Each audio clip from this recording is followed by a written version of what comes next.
I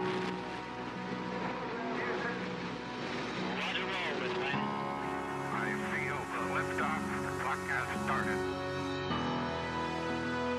Roger, 0G, and I feel fine.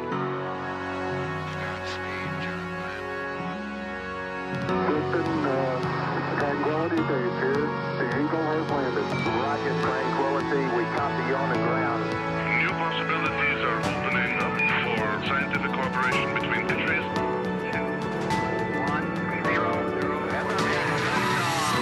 Liftoff. American return to space as Discovery clears the tower. Discovery, go and throttle up. Discovery, roger. Go for deploy. Everybody in the shuttle program, the crew is go for launch. Rocket, nice to be in orbit. We have followed in their footsteps to get us where we are today.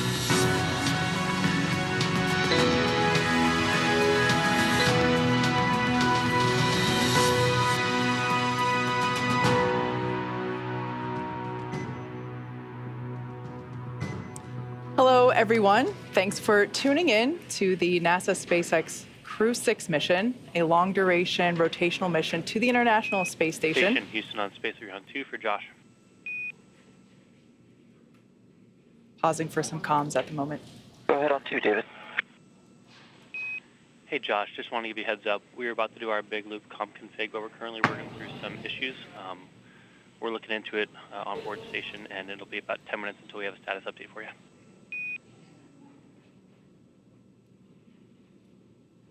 Okay, copy that. Thanks. All right, so starting off strong, right off the back. Right in the middle of the action. Live view there of SpaceX mission control, just right behind us, actually. Just some back and forth between the crew and the core. And actually, right now, all 4 astronauts are in Dragon Endeavour, and we are getting ready for the approach initiation burn as they make their way to the International Space Station. That's right. And in fact, we're very close to the International Space Station at this point. This is actually one of the final burns that gets us into that approach ellipsoid, and that's really where joint operations begin with the International Space Station. That communication we heard right off the top of our broadcast today was the Capcom in Mission Control Houston talking with Josh Cassada, one of the NASA astronauts aboard the International Space Station. That big loop configuration is a communications loop that includes the International Space Station, the crew aboard the Crew-6 Dragon, as well as the control rooms in Houston for the International Space Station, as well as here in Hawthorne with the Dragon teams. We're now less than a minute away, actually, from the initiation of that approach initiation burn. It's about a 90-second burn, and again, it's a very important burn that gets us into the approach ellipsoid and officially begins those joint operations. The teams across the board at this point have already pulled go, so we're just going to stand by and wait for that go for the approach initiation. You can see they've been making incremental boosts over the past 24 hours to get up to this point, 7 kilometers away. 3 control F8 was not required to get to the correct reference frame. That actually took me to the wrong reference frames.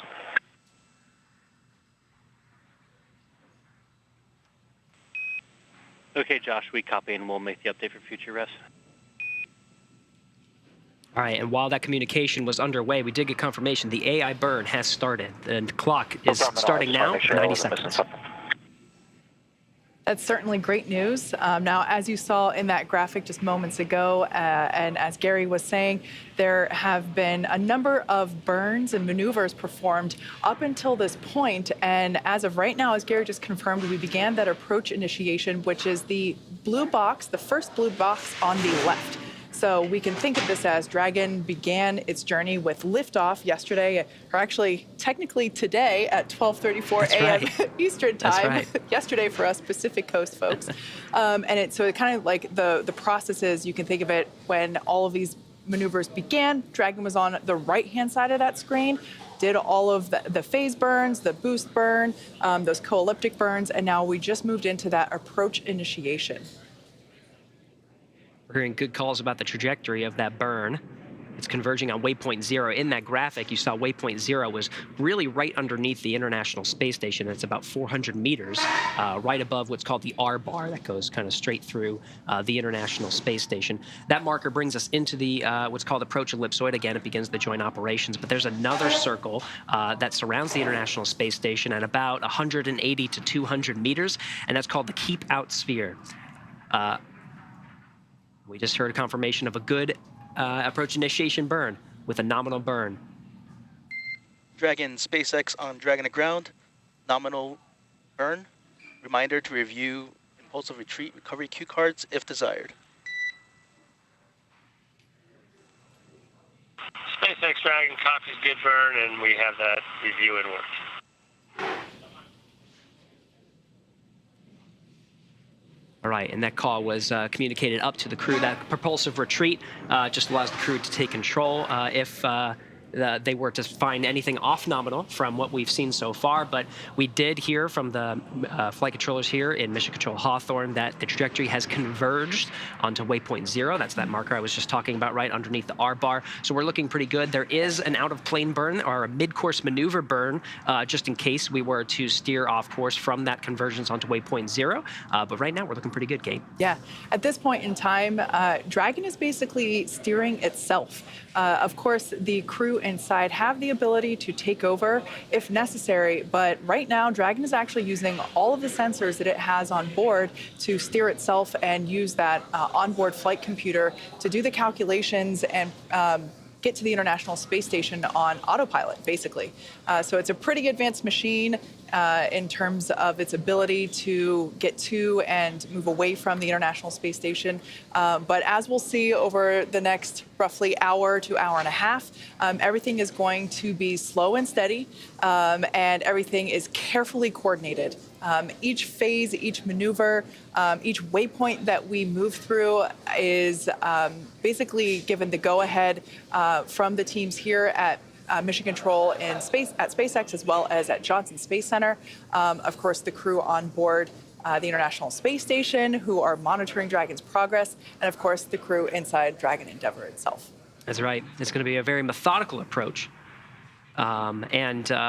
We, right now, after that waypoint 0 mark, we're going to swing in front of the station and we'll be docking to the Zenith port. This is the port that's on the space-facing side of the International Space Station. But again, we're just one of the control rooms here that are following along in the action. You heard that discussion about the big loop. There's a lot of players involved here. We're here at Mission Control Hawthorne, and you can see the flight controllers right next to us monitoring the Dragon's flight. Of course, the destination today is the International Space Station. Why don't we go over to the Johnson Space Center, where we have Rob Navius standing by and following along in the action in the International Space Station flight control room. How's it going, Rob?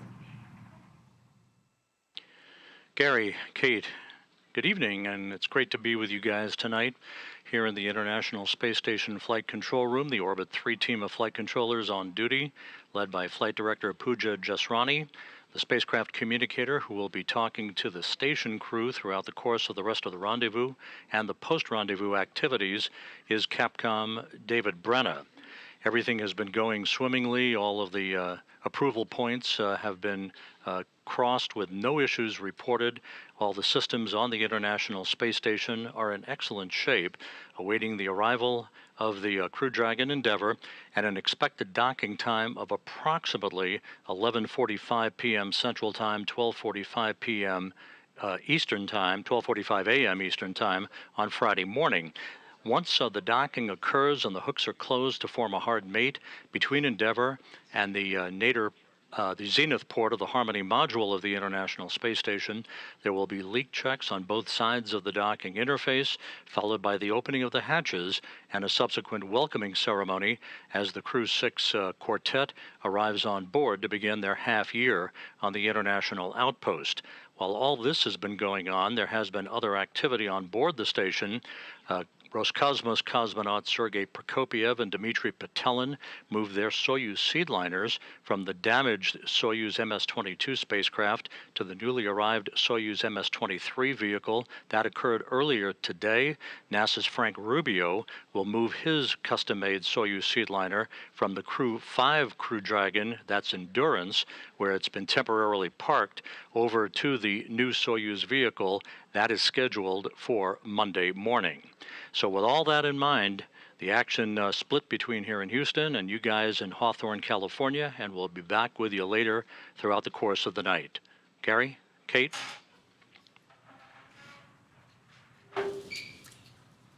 All right, thank you, Rob. Now, of course, we're waiting, and hopefully we'll be getting views of the Dragon from the International Space Station Fingers soon. crossed. But really, this has been, it's been quite a long journey for the crew. We're coming up on about 24 hours, and it started, like you said, Kate, yesterday for us, but of course it was the same day. Launch day preparations started early for those crew members. About 4 hours prior to launch, the crew completed their final medical checks before joining the SpaceX teams to get into the spacesuits. Dragon SpaceX on Dragon ground for suit donning.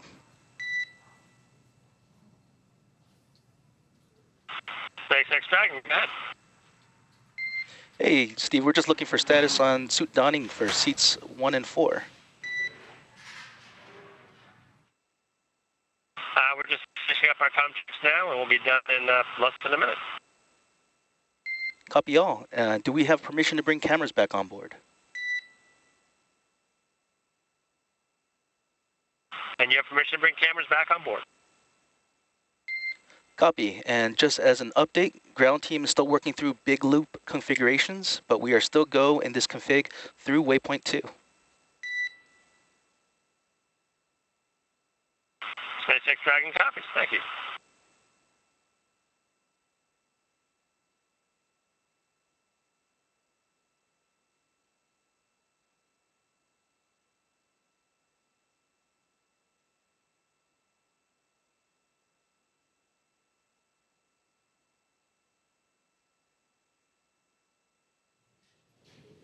All right, some more back and forth there with the crew on board Dragon and the SpaceX core. Located here in Hawthorne, California at SpaceX Mission Control.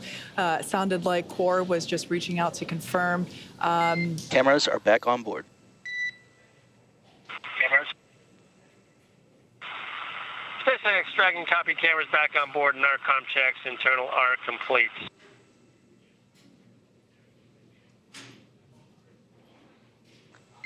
Copy all.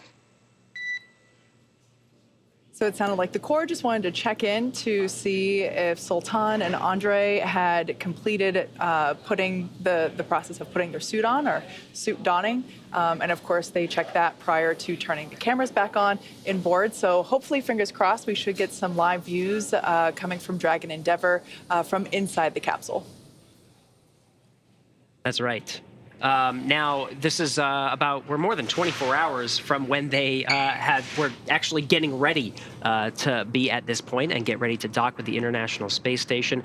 This is a view from 24 hours ago after suit up in the NASA and Operations and Checkout building. You can see the crew walking out, waving to some final farewells to their family and friends who were waiting outside. After waving, they got in their Teslas and made the approximately 20 to 25-minute trip out to pad 39A. Where they made their way up the crew access elevator. You can see them craning their neck to get one final look at the rocket, and then made their way down the crew. 010 suit donning and audio config has been completed. See again to the side hatch there. Copy. Suit donning complete. And of course, the suits that they're donning, you could see in some of the views from yesterday, right before launch. And you heard that confirmation. Now back with the live action after approach initiation burn. The suits that you just saw in that clip from 24 hours ago, that's the suits that they're wearing in the position that that we showed in that recap video. You saw the commander and pilot, Steve Bowen and Woody Hoberg, in the center seats, flanked by the mission specialists that you were mentioning, Kate, Andrei Fedyaev and Sultan Al-Niyati. So they are all suited up. You heard those they did an internal comm checks, which means they have the ability to talk to one another in the cabin of the Dragon. But we're hearing some of those Dragon to ground communications now, confirming that they're getting ready to go for the next set of operations. Yeah, those comm checks are important because as we step into the dynamic operations, the crew will be instructed to close the visors of their helmet and I guess that will happen after they get back in their seats and strapped back in. Right. So prior to beginning the more dynamic phases of docking, the crew actually will need to step through not only comm checks with each other like they just did, but comm checks on the ground, and they'll also go through a suit leak check where they will strap into the seat and the suit will be Dragon pressurized. SpaceX on Dragon to ground. You are go to begin suit leak check procedure. Right on cue. It's like I planned it. SpaceX Dragon, go to perform suit leak check procedure. That's in work.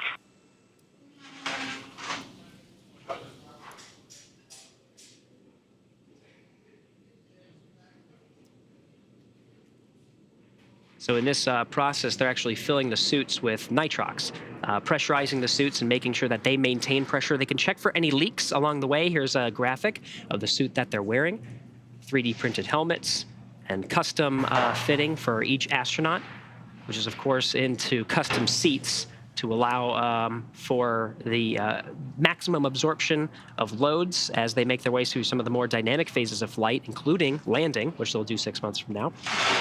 But that is currently underway, that pressurization, just make sure it maintains the pressure. It's an added layer of redundancy, right? Mm-hmm. The cabin of the Dragon itself is pressurized and meets all of the crew's needs in terms of cabin and a good mix of nitrogen and oxygen atmosphere, carbon dioxide scrubbing, but the suit does that as well. And just in case of a cabin depress, that suit is their last line of defense for protecting the crew in a pressurized environment.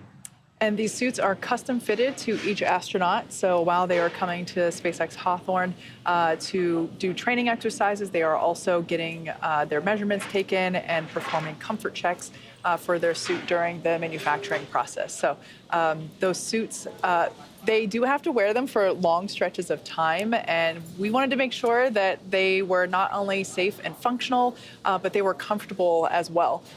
So really customizing each suit for the astronauts is something that is done for every mission, and it also ensures that they aren't unable to swap suits or mistake their suit for someone else's. And they'll also perform in 6 months now, as Gary mentioned, whenever they splash down, the astronauts will actually put their suits back on to make sure that everything still fits, because the human body does change while up on the International Space Station with that microgravity environment. So I guess the Crew-5 crew, Gary, maybe you know if they've already performed their... SpaceX Dragon, we're ready to pressurize.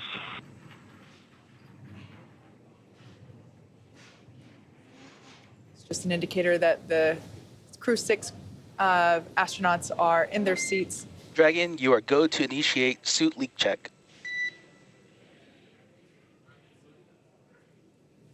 Go to initiate suit leak check. Dragon copies. So that's Commander Steve Bowen giving the indication that they are going to step into that leak check for the suits.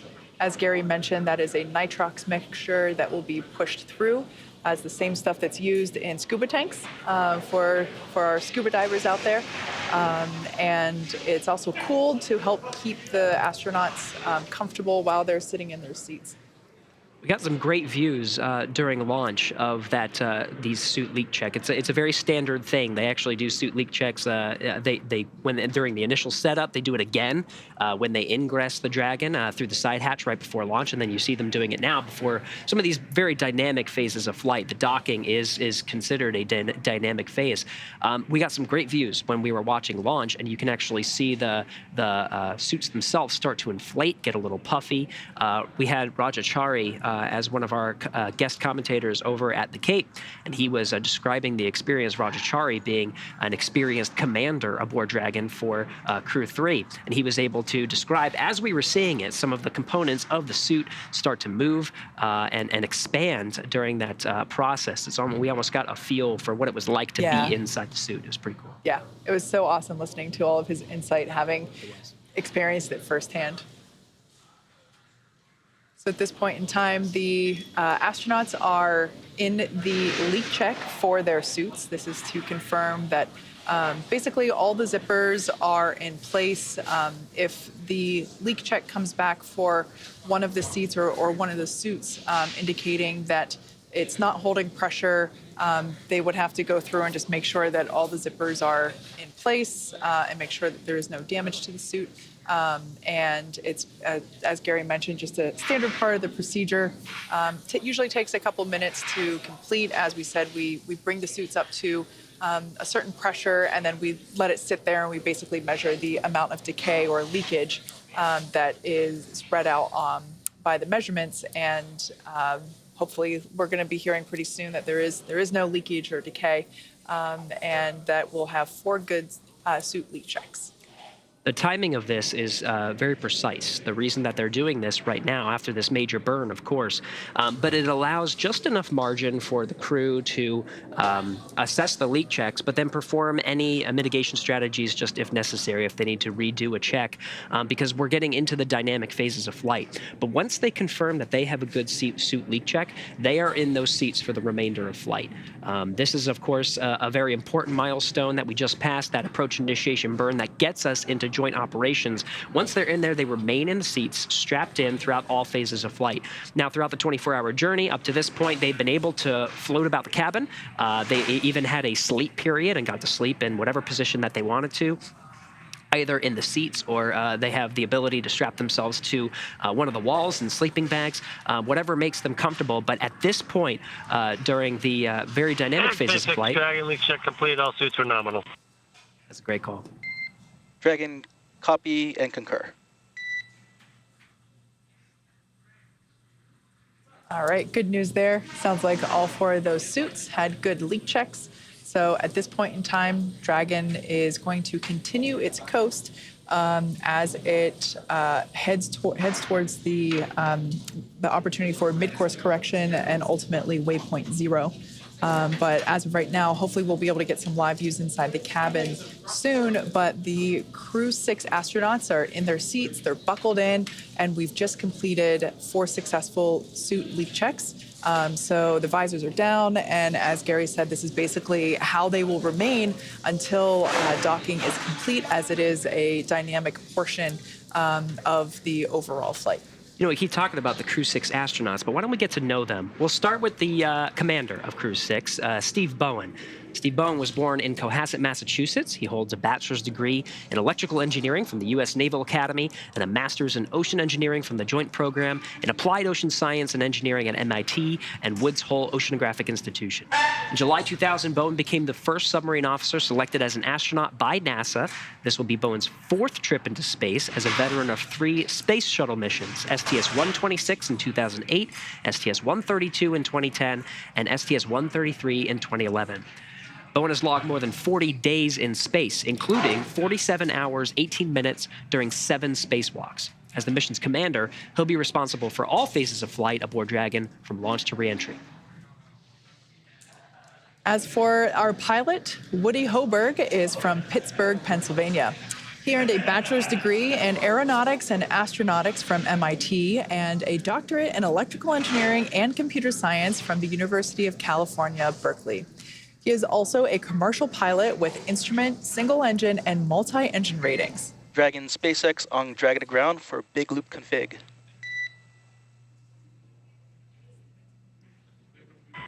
SpaceX Dragon with you. Hey Woody, we think we've resolved most of the issues with the big loop, so expect a call on the big loop for comm checks.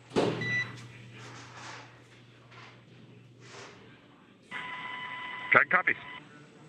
Just as we were talking about Woody Hoberg, that was him just now responding back to. Dragon SpaceX on the big loop, comm check. SpaceX Dragon, have you loud and clear on the big loop.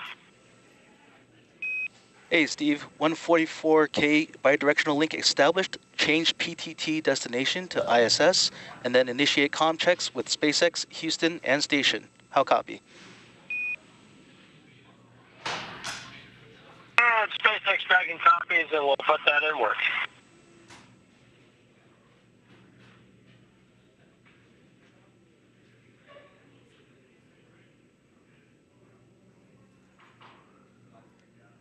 a reminder, we'll be hearing from several different locations to configure this big loop. You'll hear from, in this view right here, from the flight controllers here, Mission Control at SpaceX. We'll hear from the Capcom over in the International Space Station. Dragon contracts on the...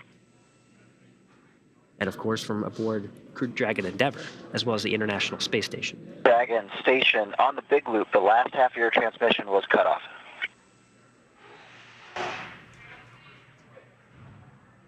Station Dragon, this is just comm check. Okay, got you loud and clear now. Excited to get you guys on board, and not just because we get to go home after that. And Station, we agree. We'll be happy to send you home, and we're looking forward to seeing you this afternoon, this morning, this evening, whatever it happens to be. Sounds great, Steve.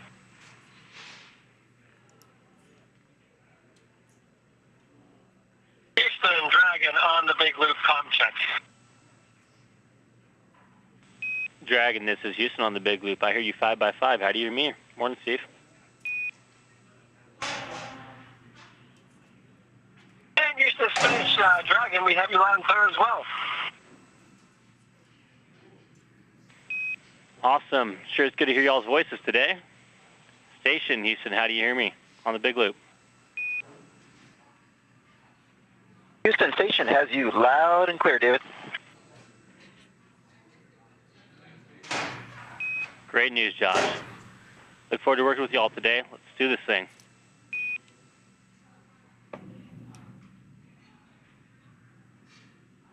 Station concurs. That right there is a live view from Dragon capsule looking at the International Space Station coming from the thermal imagers on board Dragon. We're, of course, seeing an over-the-shoulder camera view right now inside Dragon Endeavour. This is a live view. We just configured that big loop with 4 different locations from right here in the cabin of Crew Dragon Endeavour. You heard Woody Hoberg and Steve Bowen talking aboard the International Space Station with NASA astronaut Josh Cassada. He'll be working the rendezvous operations for this evening, Pacific time. You could hear Woody Hoberg get a little confused as they're continuing to shift their schedules. They had a shift to a launch schedule in terms of sleep, and then they'll have to shift back to Greenwich Mean Time for life aboard the International Space Station. We also checked in with the Capcom over in Mission Control in Houston. That's David Brenna. And then the core here in Mission Control in Hawthorne. Yeah. So that's 4 different locations. Everything looks good for the big loop configuration this evening. Now, that view there, as we mentioned, over the shoulder, looking between Commander Steve Bowen, who would be on the left-hand side, and pilot Woody Hoberg, who would be on the right-hand side. The displays that they have in front of them are basically how they continue to monitor progress of the mission throughout flight.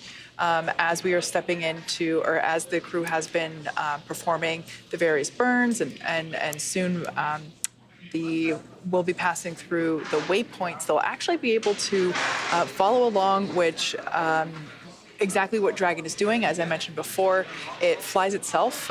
It is completely autonomous in terms of its approach and departure from the International Space Station, but those crew displays contain all the information that they need in order to maintain awareness of what's going on, the various readouts, including the acceleration, the G's that they experience, which thrusters are firing and when. Of course, their positioning, the status of the nose cone, whether it's open or it's closed. Of course, it's open right now. But a number of useful information that they're able to keep basically tabs on of the information that they need to be aware of. We hope to be getting some more views from inside Dragon. The way that the communication and visual system works inside Dragon is we get those views when Dragon is above the ground stations. That allows for high bandwidth data rates to actually flow video down to us. So we'll see those periodically, and then when we lose them, we'll of course show the flight control teams here in Hawthorne. In that center screen, though, it was interesting. You could see the trajectory that the crew was taking, and if you saw, it kind of looked like an upside down V.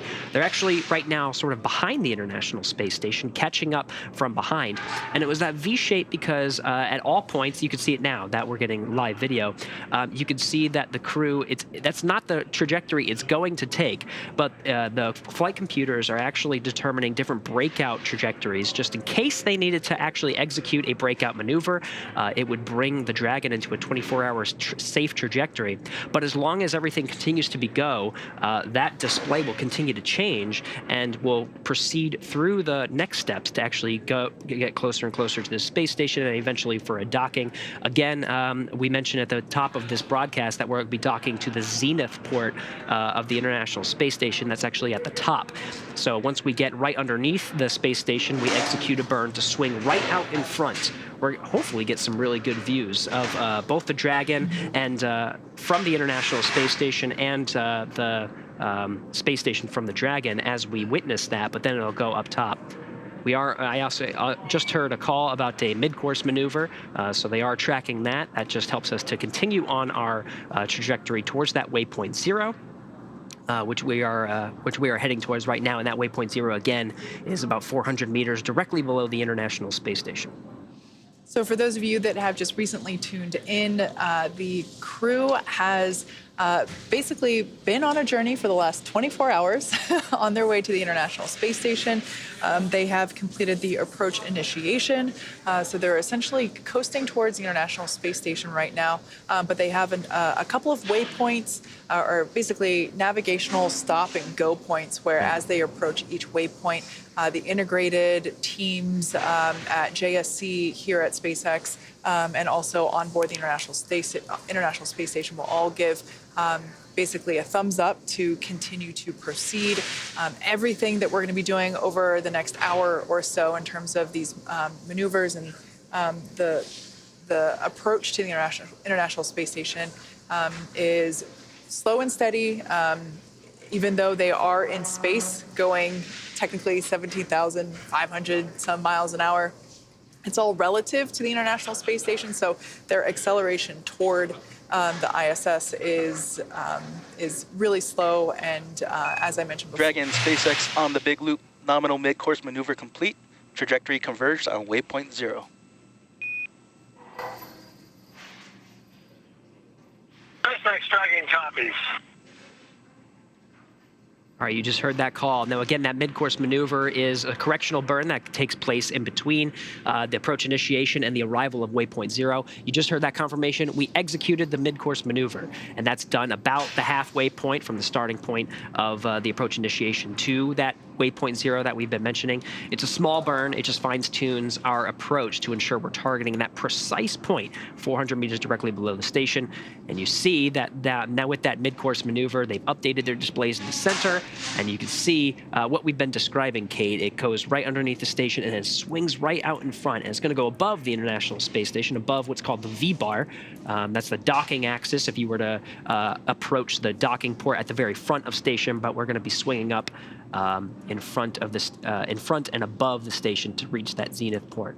All of this happened in the past 24 hours. You see a phase burn, a boost burn, a series of 5 major burns to get us to this point, and we are well on our way. We're doing pretty good so far. Yeah.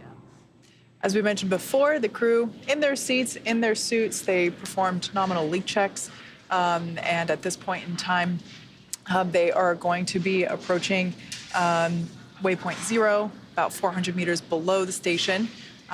It will be at what is known as waypoint 0, and it will be the first checkpoint during our approach. The vehicle can hold here at 400 meters, but if all of its systems check out, then it can continue to approach waypoint 1. And waypoint 1 is just about 220 meters right in front of that docking port. So really, the waypoint 0 and waypoint 1 are on opposite ends of the space station. Waypoint 0 being, yeah, here's a really good graphic. Waypoint 0 being sort of right below the International Space Station. You don't really reach waypoint 1 until you're 220 meters right above.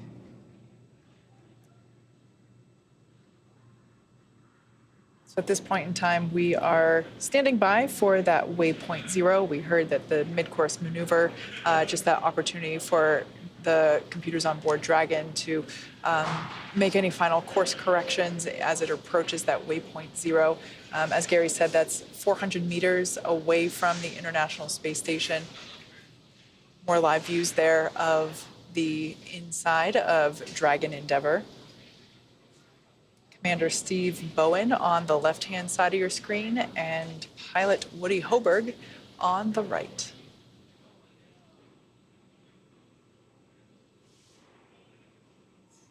We hope to also be seeing, we're getting great views from inside Dragon Endeavour as we continue to have coverage from some of the ground stations that provide some of these live views. But we also have many cameras on the outside of the International Space Station, high-definition cameras, and hopefully we'll be getting a tally-ho from some of those cameras on board, and we'll be able to show that here as part of this broadcast. There's some great views from what I recall from past approaches, especially when we get that waypoint 0 mark, and then all the way up to the docking axis, we get fantastic views.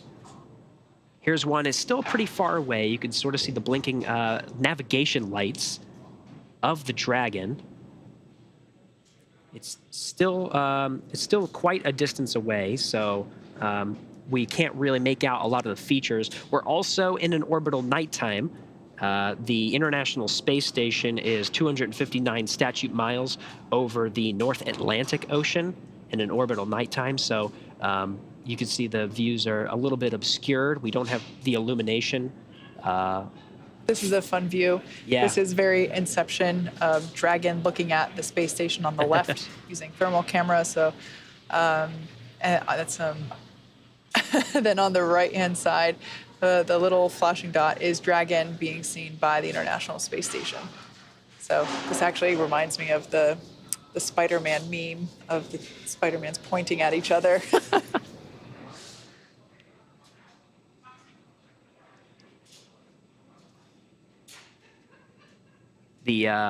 When we get closer to the International Space Station, we meaning the Crew-6 astronauts, they're able to communicate with the International Space Station and use a lot of the resources that are on board, including GPS.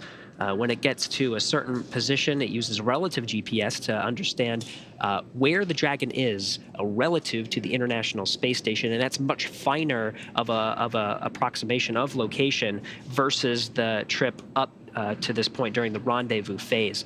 So when we use the assets aboard the International Space Station, when we use those TDRS tracking and data relay satellites, we're able to get a much better approximation. And then, of course, when we get to closer to docking, and we can use the different cameras on board Dragon and really understand exactly where we are, and that helps us to push in for those final moments of approach in for a docking. Using some of the visual assets and optical cameras that are aboard the Dragon looking at the International Space Station as it makes its way in. You can see that was one of the thermal cameras that we can see right now. You can see some of the features of the International Space Station. As we get closer, you'll really get to pick out a lot of those really distinct features of the International Space Station, the solar arrays, a lot of the pressurized environment, the trusses, and that's all coming up very soon. Yeah, those sensors, there's a number of them, and there are redundancies as well. Those are all housed inside, basically underneath the nose cone. So the nose cone protects not only the forward hatch, which is the hatch that is used to connect to the International Space Station, but it also protects all of those sensors that are critical to navigating to and from the International Space Station. So a great graphic there with some visuals of the Dragon capsule. The top half being the pressurized section, standing 16 feet tall. That is where the crew is. That's where those live cabin views come from. The nose cone is... Dragon SpaceX on the big loop for approach setup.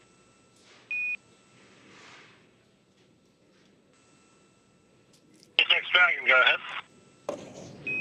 Ground has pulled go for approach 0 and will enable the maneuver shortly. Expected start time is per your displays.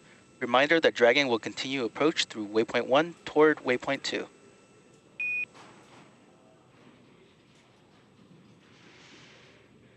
SpaceX Dragon copies. Thank you.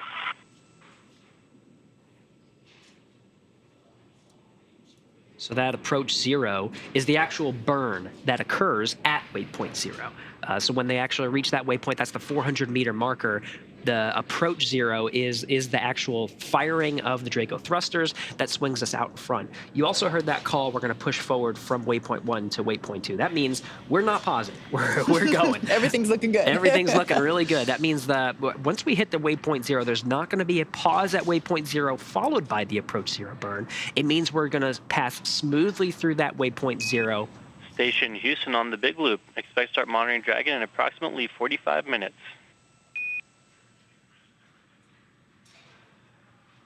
Okay, station copies. That's confirmation from Josh Cassada aboard the International Space Station. His job is to monitor the approach. He has a software on board the International Space Station called the RPOP, Rendezvous and Proximity Operations Panel. It allows him to get data directly from the Dragon. They're communicating with each other, the Dragon and the International Space Station, through a common protocol and common system called C2V2, Common Communications for Visiting Vehicles. It's a standardized protocol that a lot of different vehicles use, so that we don't have to continue to renegotiate protocols for each of the different vehicles. It's standardized. So that communicates with the RPOP and allows him to see telemetry. Also, for Josh Cassada, if anything were to look off nominal from Josh Cassada's point of view, aboard the International Space Station, he actually has the ability to issue an abort. Now, of course, the crew aboard Dragon also has that ability, but these are redundancies and safeguards that allow for the safe approach and docking of a crewed vehicle to the International Space Station. Absolutely. Yeah, those displays that we saw, it's those physical buttons that have white writing on them. So it almost looks like a white light, but it's actually a black button with an illuminated white writing on it that allows the crew to basically enable those breakout scenarios if necessary. Depending on what phase they are in, the breakout is different. As Gary mentioned, we actually were able to see how the onboard flight computers were basically calculating projected breakout scenarios. And there you can see it on your screen. Right. That center display being the primary one. You can also see the screens on the left and the right are now also being used in order to show additional information. As we said before, they're able to monitor the activity of the various thrusters as well as the velocity. We predicted, Gary, those iconic features of the space station coming into clearer view. Yeah, the long kind of horizontal feature is the truss of the International Space Station. We're right underneath, and one of the procedures that the International Space Station takes is when the Dragon is approaching, it locks the solar arrays. So they're not actively moving. They're in a position. It's for safety reasons. It's for loads reasons. So they're sort of vertical. You can't really make them out from this position, but you were able to see there for a moment some of the radiators that go out, that project out the back of the truss towards the aft position, and those expel heat from the International Space Station.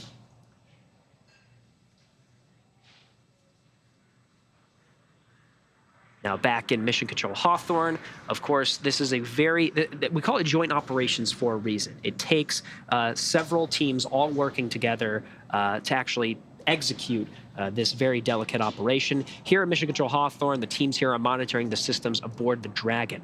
If we go over to Houston, Texas, you can see this is the International Space Station Flight Control Room. The teams here are, of course, monitoring Dragon, talking with the teams here in Hawthorne, but their responsibility is the International Space Station. The destination for Crew-6, Crew Dragon Endeavour, and our 4 astronauts aboard today, once they dock and enter into the International Space Station, they're no longer designated as commander, pilot, mission specialist. That's their role when they're inside this crew vehicle. They have distinctive responsibilities with those titles. But once they enter into the International Space Station, their title for the next 6 months will be flight engineer. Their responsibilities will be to conduct science, maintenance. They'll be conducting a few spacewalks, all to take part in the full utilization of science that is aboard the International Space Station. Once again, that is a view of the International Space Station coming from Dragon Endeavour, using its thermal cameras to basically keep an eye on the space station. It will we will be able to see some additional sensors, the views from those sensors, as we get closer to the space station, as we get closer and closer to the Zenith port.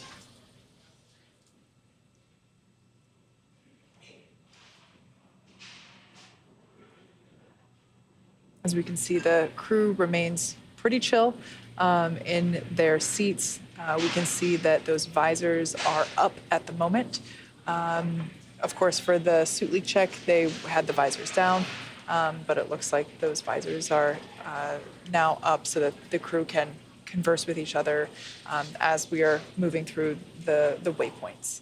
We're getting a good spoiler of the operations ahead, too, from that center screen. When we do have those views, you can actually see the little indicator that is the Dragon and how close it was to that waypoint. So we're really just moments away from that approach zero burn. So you can see the astronauts had their arms up. When they're in the microgravity environment, it seems counterintuitive, right? Like to rest, we put our hands down on the table, but it's actually quite comfortable to just kind of let your arms float in front of you. I kind of think of it like when you're in the pool, like it actually takes some energy to actually push your arms down.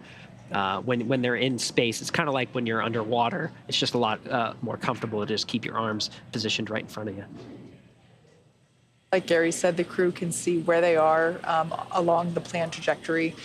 Fun fact, they have very similar information, or rather a very similar display during splashdown as well. So before I knew that, I kind of thought that it was, you're re-entering the atmosphere and you're not quite sure how close you are or how far along the process.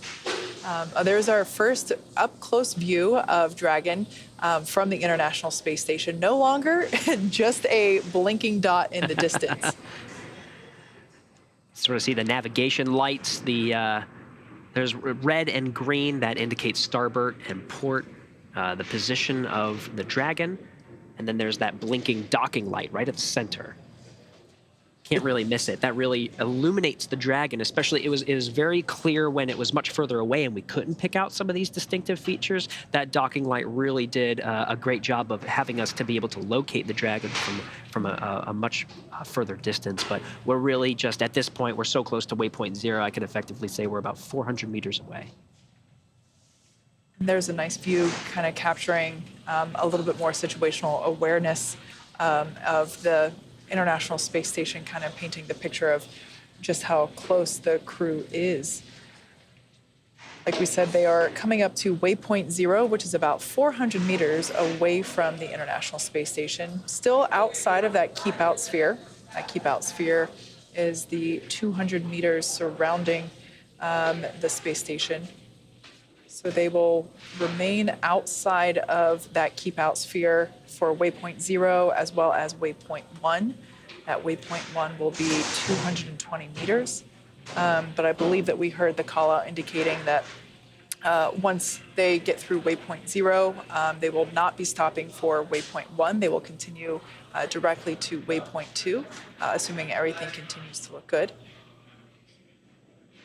We're also seeing a lot of that illumination that you're seeing is the sun. We're coming into an orbital sunrise.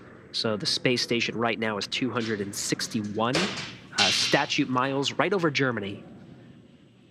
As sunrise is happening now over Eastern Europe. That's a really cool view because, of course, we lost it, unfortunately. But that view is basically looking from the top down. Or a bird's eye view, if you will, of the Dragon capsule. The little bump on the side of it is the nose cone, because the nose cone is moved out of the way so that it exposes the forward hatch and all of the guidance and navigation control sensors. That asymmetric white spot, basically, once it gets closer, you'll be able to see that nose cone in greater detail.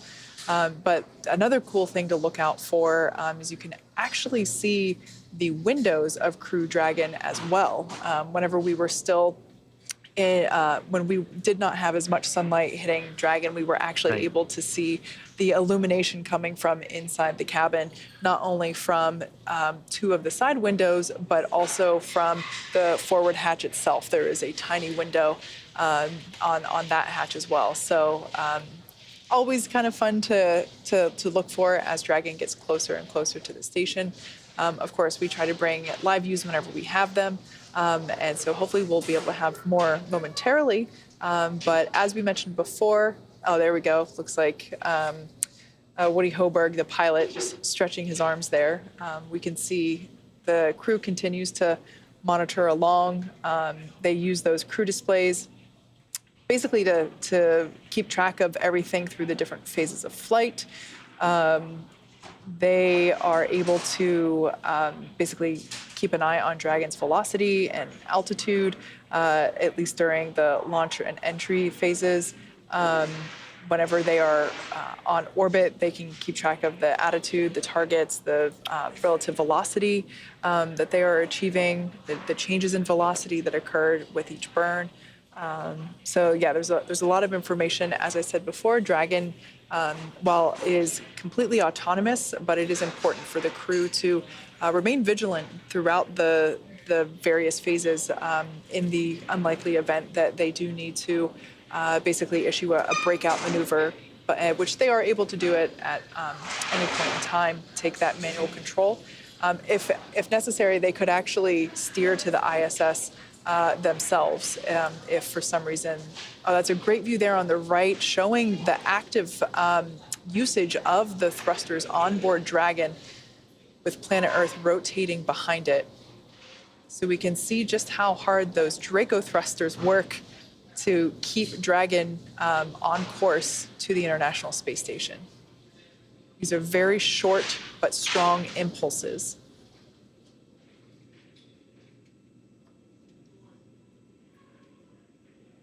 Flight controllers are monitoring the burn and checking the convergence of the trajectory to make sure Dragon is going to continue that maneuver, swinging in front of the International Space Station outside the keep-out sphere to meet with waypoint 1. So we should be hearing a call out soon that waypoint 0 has concluded. Inside the International Space Station flight control room, there is a console position called Cronus.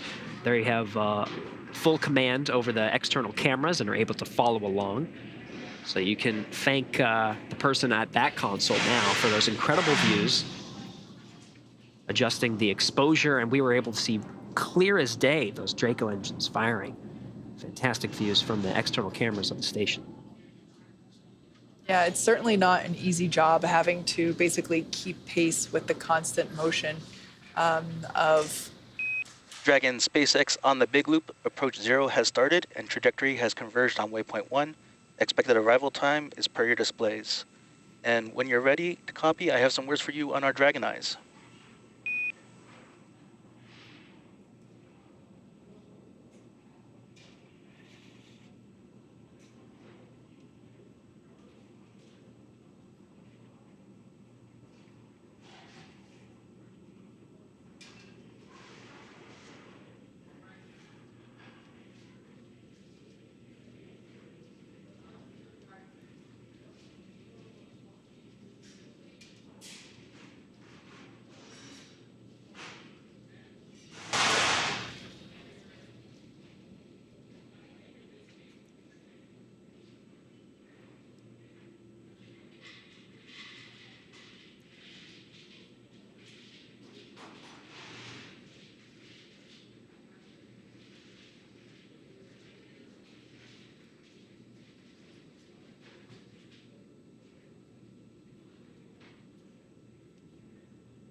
So a quick recap as we wait for the crew to respond.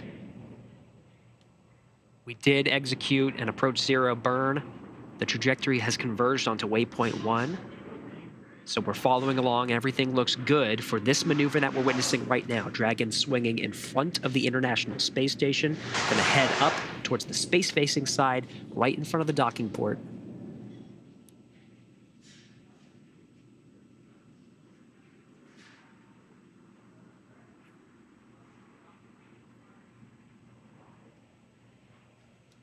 Space Station and Dragon are approximately 261 statute miles over Turkey.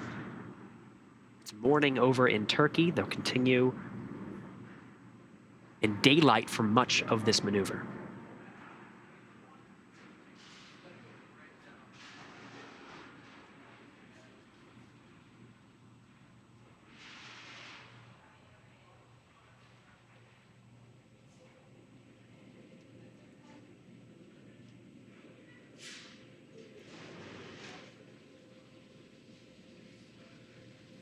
Once again, we're standing by to get confirmation from the crew. It sounded like, I just want to point out quickly, I mentioned before, in this view, you can actually pick out the two side windows of Dragon because they are illuminated from the inside there on the left-hand side. So kind of neat to, if it were me, I would have my face glued to the window looking out. But we're standing by for, sounds like SpaceX Core wanted to provide some information to the crew regarding the Dragon Eyes, which are basically... SpaceX Dragon, we're ready to copy for words on the Dragon Eye on the big loop.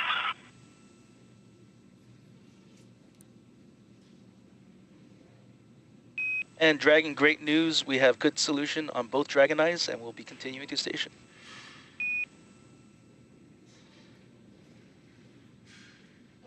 SpaceX Dragon, that is good news. Thank you. Yeah, so just a quick word, Dragon Eyes. We love to be creative with how we name hardware here at SpaceX, and the Dragon Eyes are exactly as the name suggests. They are what allow Dragon to see one of these several sensors on board Dragon that really steer it, part of that guidance, navigation, and control systems. But yeah, those Dragon Eyes are basically clusters of two thermal imagers as well as two LiDAR rangefinders. So those Dragon Eyes, there are two of them on board Dragon, and those will be critical for the docking approach of Dragon Endeavour to the space station.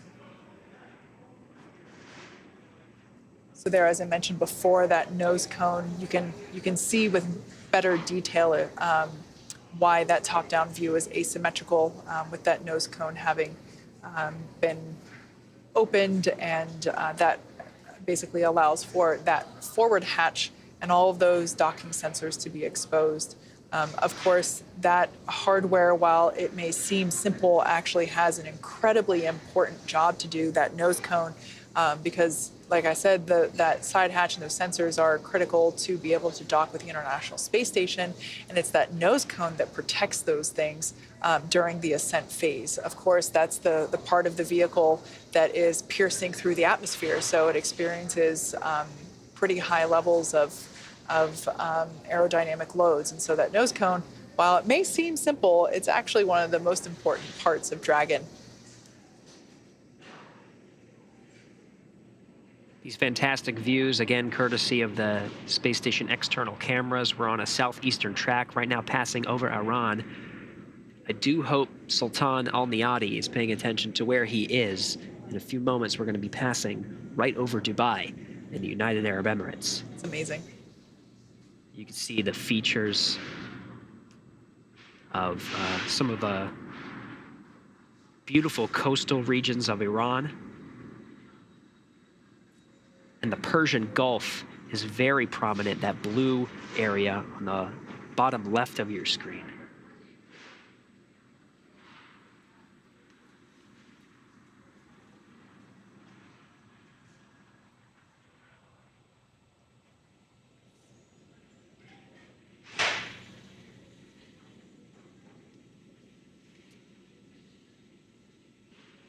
Once again, Dragon has moved through waypoint 0 on its way to waypoint 1. So it's basically somewhere between 400 meters and 220 meters.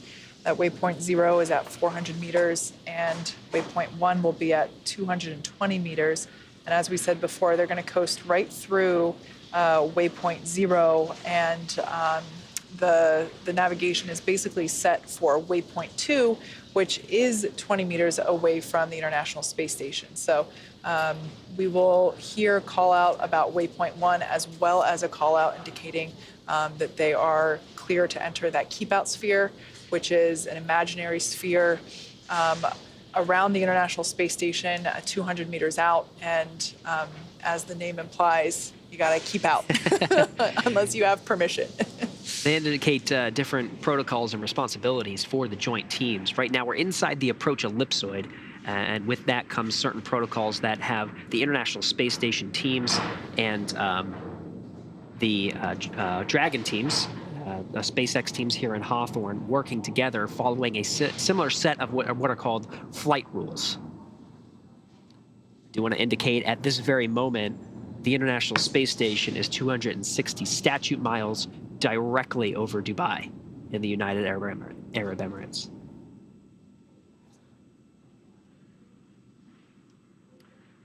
So yeah, you were mentioning the different zones, the approach ellipsoid, the keep out sphere.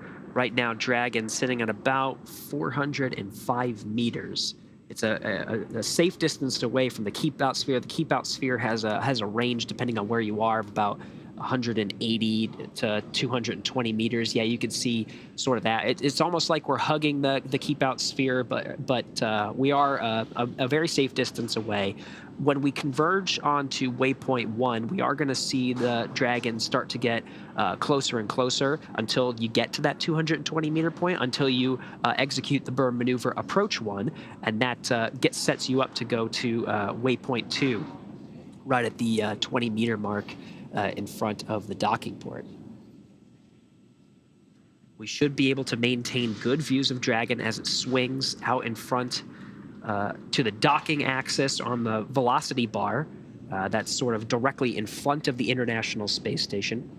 If we were docking to the forward port of the International Space Station, that's where we'd be much closer at this point. But that's where we would get to waypoint 1 and start moving in on the docking axis on the forward port.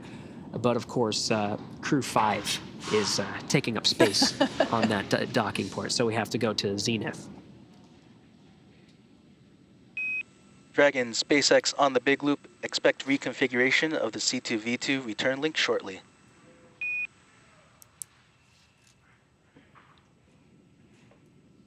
SpaceX Dragon copies.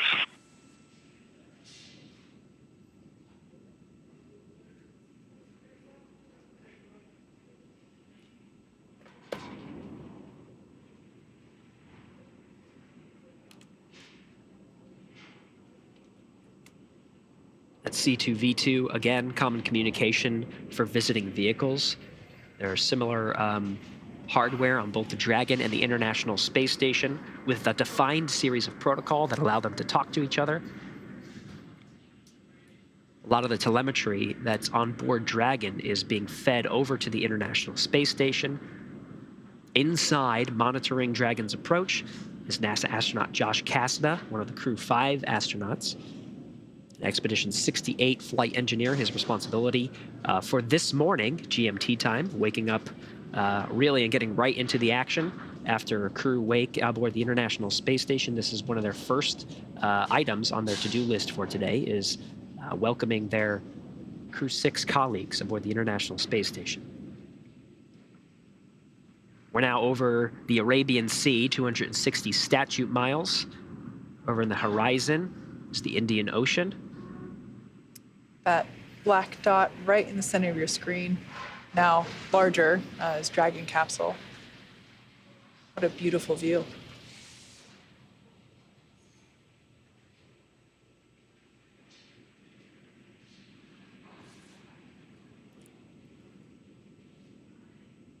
Again, the console position in the International Space Station flight control room is Cronus, who has complete control over the cameras, adjusting zoom, position, as well as exposure.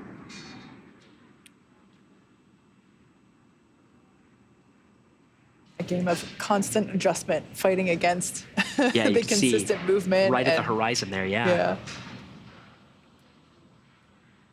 As we mentioned before, Dragon has passed through waypoint 0 at 400 meters, and it's basically swinging up and out in front of the station, and it will hit waypoint 1 at about 220 meters. At that point, it will be on the docking axis, which basically means it will be directly in front of the docking port that it's heading to, which today is the Zenith port.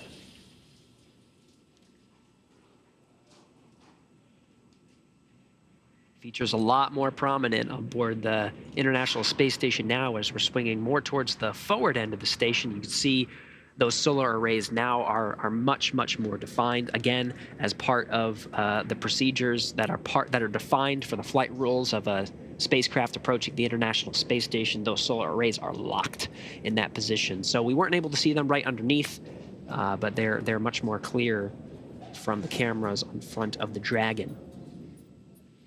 So you can see there Dragon's relative position to the International Space Station on that center screen.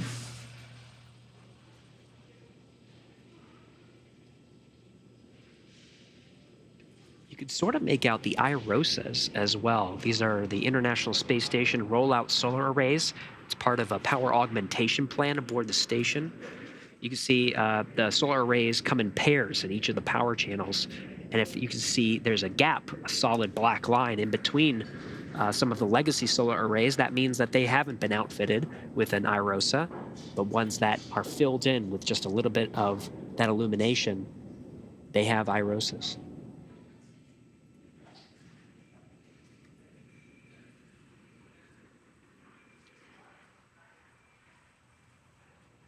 On the center screen of the display, you can see the outline of the keep-out sphere. It's the circle that's closer to that middle point, which is the International Space Station, but you can make out the different cone shapes that are coming out.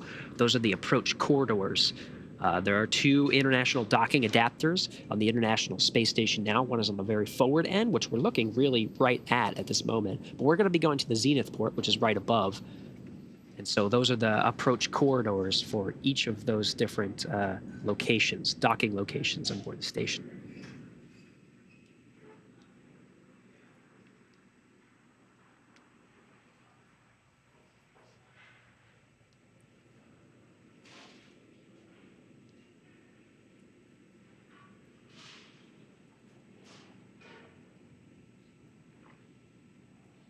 With a little bit of overexposure on the external cameras, the Draco thruster firings become much more pronounced. See, even though we're not executing a burn, one of the defined burns, which we could see a lot of thruster firings when we reached that approach 0 point, because that was a significant maneuver, the Draco thrusters continue to fire to keep Dragon oriented throughout this flight. Yeah, actually on that view from inside the cabin looking at the crew displays, we are also able to see, so we're able to see what the crew can see, but on those displays, I'll try to point it out the next time we have a view, but if you think of the display that was on the far left, oh, there it is. So not the center display, but that display that's on the left, the top right-hand corner of that left display, there's a circle with kind of like a center circle and 4 quadrants. That actually shows, there it is, we can see kind of like spots of that circle lighting up. Yeah. That's actually indicating which thruster is providing that impulse in that exact moment. So if you watch that closely, you can see different parts of that circle lighting up, and that is a visual representation of exactly which thruster is firing. And a reminder that this is an automatic flight. So this is all happening autonomously, even though the commander and pilot have the ability to take control of the vehicle if necessary. As long as things are nominal, Dragon makes an autonomous journey all the way to docking.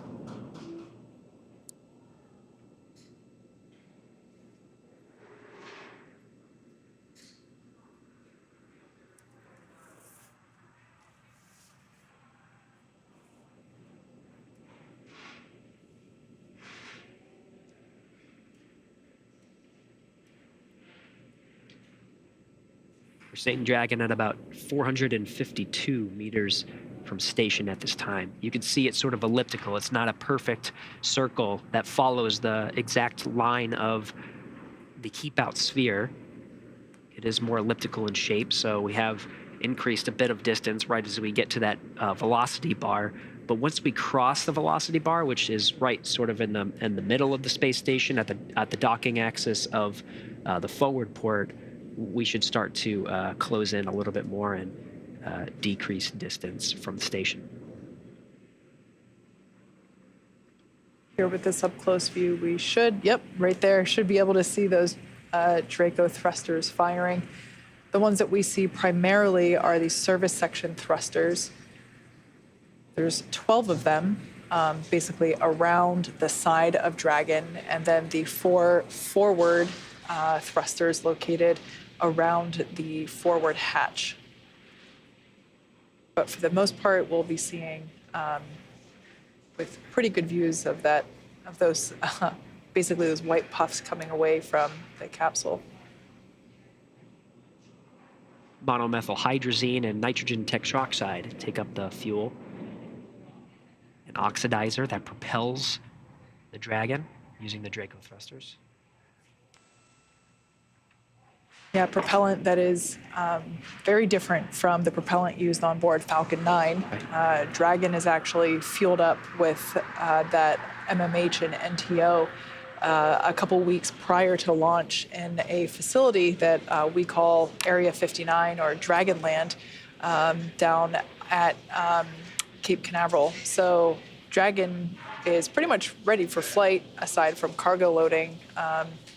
But yeah, different propellant than what we use on Falcon 9. And that's because the monomethyl hydrazine and nitrogen tetroxide, they basically, they combust when they come into contact with each other. Unlike RP1 and liquid oxygen, you can mix them together and they won't combust. You need a spark, and that's what we use TTEB for. But we don't want or need a spark whenever we have that MMH and NTO. So it's a really important spaceflight propellant, basically, that has a lot of power. Thank you for correcting me. I think I said hydrogen tetroxide, but it is nitrogen and NTO as the oxidizer for those engines.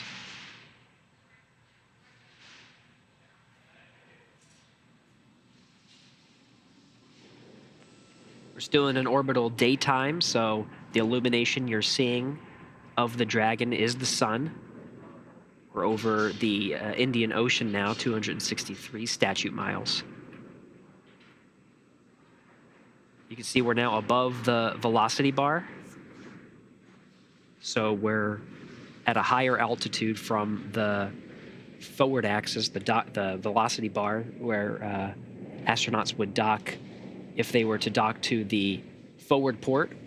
But Crew-5, Dragon Endurance, at the forward end, will be making our way to the zenith port. And we are closing in. We're at 434 meters at this time.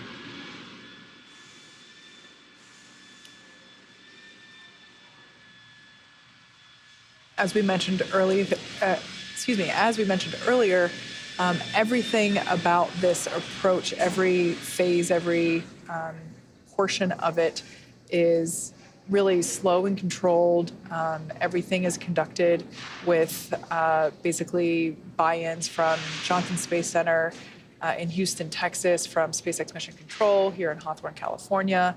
Of course, the International Space Station, the crew on board there already is monitoring Dragon's progress, I'm sure with great anticipation. They can't wait to see their friends. But as they mentioned before, I think it was Josh mentioned, can't wait to see you because it means we get to go home soon. Yes. But yeah, everything is slow and steady, super controlled, basically heavily choreographed among all parties. So those 4 dots around the center of that forward hatch, those are where those forward Draco thrusters are. So there's 4 of those on top and then 12 service section Draco thrusters.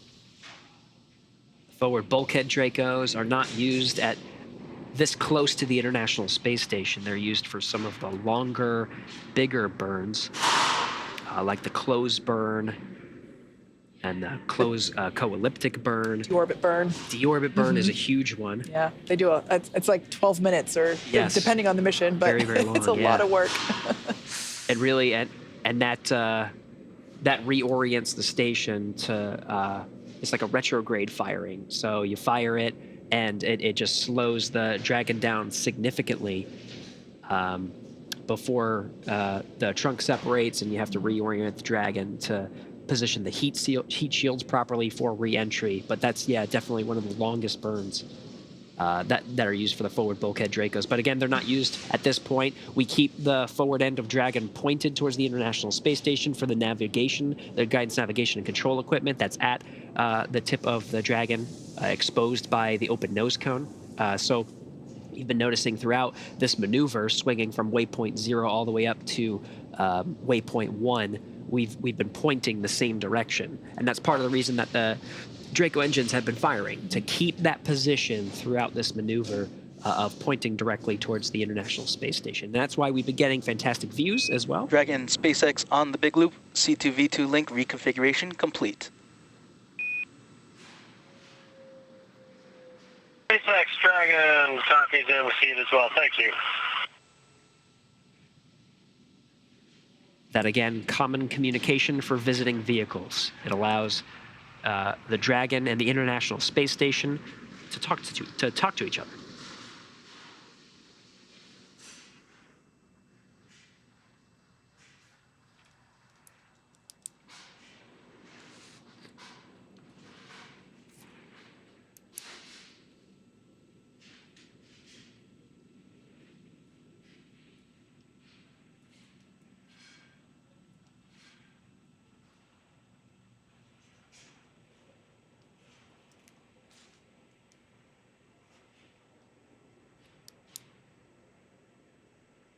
Dragon now inside 400 meters from the International Space Station, 390 meters in closing.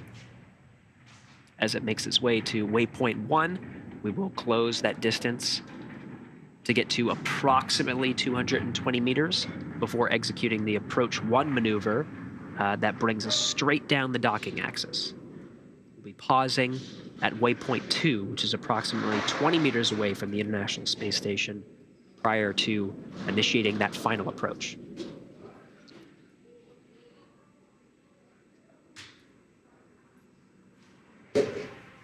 One thing I'd like to mention as we get this view of Dragon, really crisp and clean looking, not only from the image quality, but also from the capsule itself. This is actually a reused capsule. So while we did replace the exterior thermal protection system, that TPS, this capsule, this is actually the 4th time that it has been to space, been to the International Space Station. I have such love in my heart for this particular capsule, being the Demo 2 capsule that NASA astronauts Bob Behnken and Doug Hurley flew in to prove the capability of the Crew Dragon. So it's just incredible to see it heading to the International Space Station once again. That was almost exactly 2 years ago, I believe. Or no, I guess they launched in, I think it was May 2020. But the fact that it's been to the ISS now on its 4th trip in 2 years is pretty incredible. Also having been there carrying the Crew-2 crew as well as the Axiom 1 crew to the International Space Station. So it's pretty cool to see Dragon Endeavour fly again. Once again, seeing those Draco thrusters activating, helping to keep position, and that slow approach as we make our way toward waypoint 1, which, as we mentioned before, we did hear on the loops that we will just pass right through waypoint 1. We will not be stopping. Again, that's at 220 meters. So we'll just cruise right on through into the keep out sphere and down on to waypoint 2. Flight controllers are estimating about 10 minutes to get to that waypoint 1 arrival. You're mentioning Crew Dragon Endeavour. It's definitely a special capsule for me as well. First time I did ascent commentary for a launch was Crew 2. Awesome. I also did the undocking and the fly around. If you remember, Crew 2 did a fly around maneuver, really doing exactly what it sounds like, flying around the International Space Station. I think we did that together. I recall that. I remember there was a flyover maneuver at some point. You mentioned that forward window. We're getting very clear views of it now. It's sort of where that blinking light is. Thomas Pesquet, during Crew 2, was able, for that fly-around maneuver, actually get out of the seat. Once they undock and they're fully suited up for the undock procedure, is very dynamic. We were talking about that a little bit earlier to make sure you're fully suited up. But he was actually able to get out of the chair and take a digital camera and photograph the exterior of the station. We still use a lot of those images today. Beautiful views of the outside of the space station. So,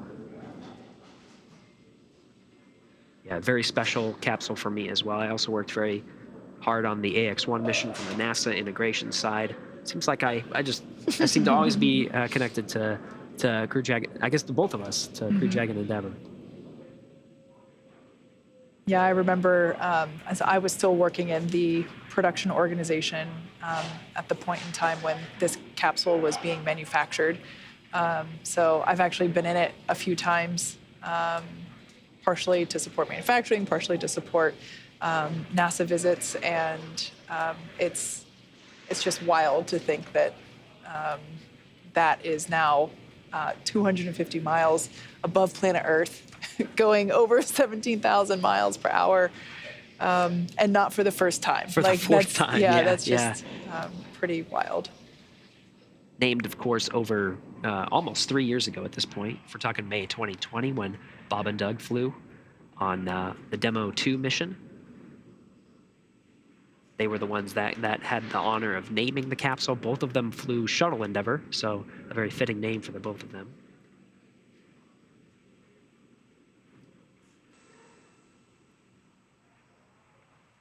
We still call them the space dads around here, even though it was 3 years ago.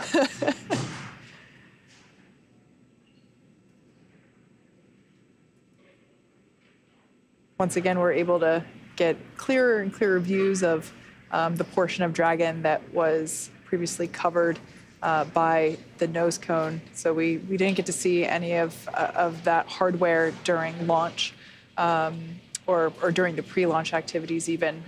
So yeah, that is the forward hatch. That is basically the door that the crew will use to get in and out of Dragon capsule for the next 6 months.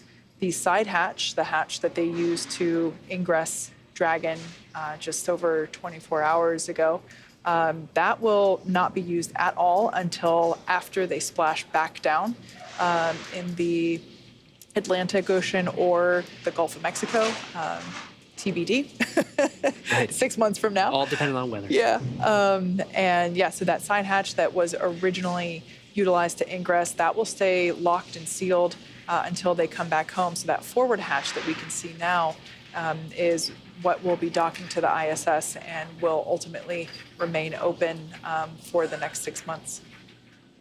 That's right. And of course, we're monitoring from here in Mission Control in Hawthorne, California, next to SpaceX teams working aboard the Dragon. And we're getting closer and closer now inside 300 meters from the International Space Station, the destination of Crew-6 and the 4 astronauts and cosmonaut aboard. We're working jointly with teams over in the International Space Station Flight Control Room over in Houston, Texas, who are carefully monitoring the procedures as closely as we are. Standing by in Mission Control is Rob Navius, and we'll toss it over to him for a quick update from Houston. Thank you, Gary, and good evening once again from Mission Control in Houston. The flight control team here, led by Flight Director Pooja Jasrani, is poised to accept the arrival of the Crew Dragon Endeavour. Everything has gone swimmingly so far here, as flight controllers have checked out all of the systems on board the International Space Station. Flight engineers Josh Cassada and Nicole Mann are monitoring the approach of Crew Dragon Endeavour for its final leg on the road to a docking to the zenith port of the Harmony module of the International Space Station. Once that docking occurs, it will take just a few minutes for hooks to close to form a hard mate between Endeavour and Harmony, at which point there will be leak checks conducted over the course of about an hour and a half before hatches are open to allow the Crew-6 crew members to float on board and be greeted by the Expedition 68 crew. There'll be a brief welcoming ceremony in the wee hours Friday, followed by a safety briefing that will be led by Station Commander Sergei Prokopiev before the crew members will begin the beginning of several days' worth of orientation in what amounts to about a 5-day handover period before the Crew 5 astronauts, Nicole Mann, Josh Cassada, Anna Kikina, and Koichi Wakata, begin preparations to come home to wrap up their 6 months in orbit. So we're all set for the docking of Endeavour to the International Space Station and the completion of this day-long journey for Steve Bowen and his crew. Back to you guys in Hawthorne. All right. Thank you, Rob. Great to hear. Everything's looking good from the International Space Station Flight Control. We're back here in Hawthorne, monitoring the action. The Dragon now 250 meters from the International Space Station. We're heading towards waypoint 1. This is directly in front of the docking port, where Dragon Endeavour, Crew-6 astronaut, and cosmonaut will be arriving here shortly. We've been following along on the action for about 24 hours since liftoff. Yesterday, it's about a 24-hour journey to get to this point. Throughout that journey, the Dragon has been executing a series of burns to get incrementally closer to the International Space Station.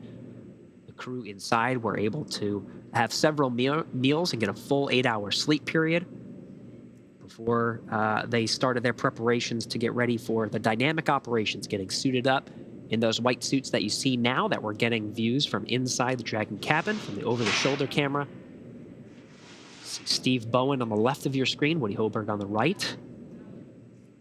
And this is the live view from Dragon Endeavour. That forward camera, as we make our way, you can see very close. Dragon SpaceX on the Big Loop. Approach 1 and soft capture ring extension will begin shortly. Dragon will continue to approach to waypoint 2.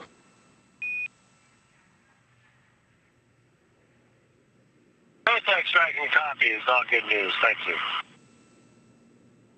That call out coming from SpaceX core David Huang. Just letting the crew know everything tracking well.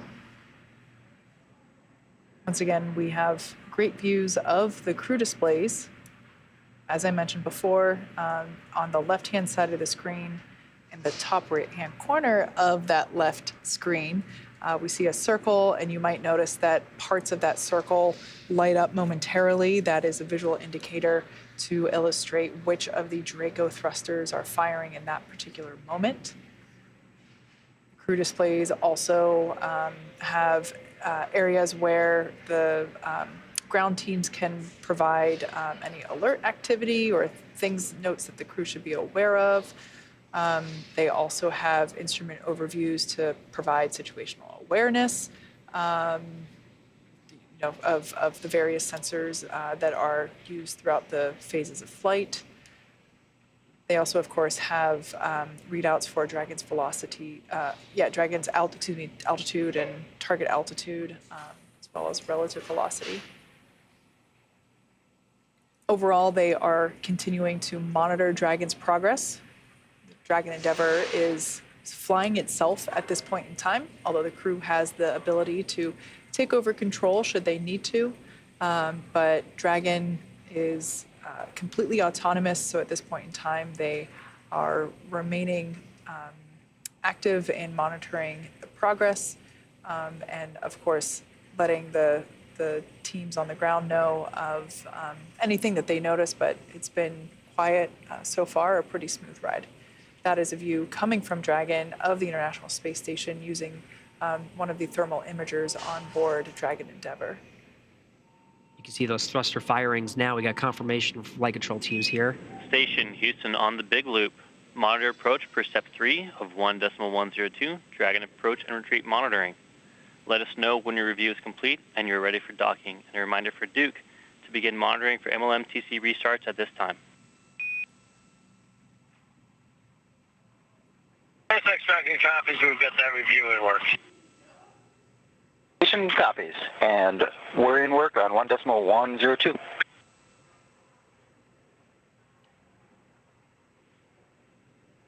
Heard calls from several different locations. And Josh, there. on the big loop, just to confirm with you, is Duke with you for those MLMTC restarts? Confirm. We copy. Thanks. All positions on the big loop we heard as part of that. So we're now in approach 1. You saw the Draco firings to get us. Now we're on that docking axis with Zenith port. We're making our way closer to what's called waypoint 2. This is a 20-meter marker right in front of the docking port on the Zenith side.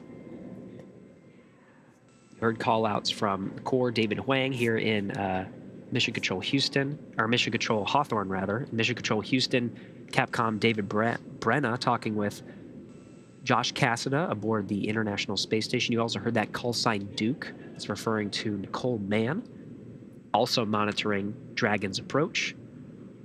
And then, of course, Crew-6, Steve Bowen and Woody Hoberg, commander and pilot, respectively. We also have Sultan Al-Niyati and Andrei Fedyayev aboard as mission specialists.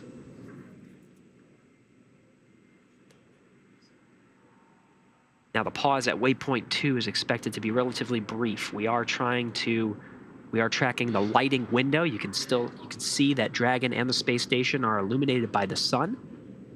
So waypoint 2 is more of a pause rather than a hold. But as long as all the flight teams give a go, we'll proceed in for a docking and beat that lighting window. Right now, teams are estimating about 10 minutes until we make contact with that port. As we heard in the instructions to the crew to continue to monitor, the crew has a burn monitor tool available in their crew displays.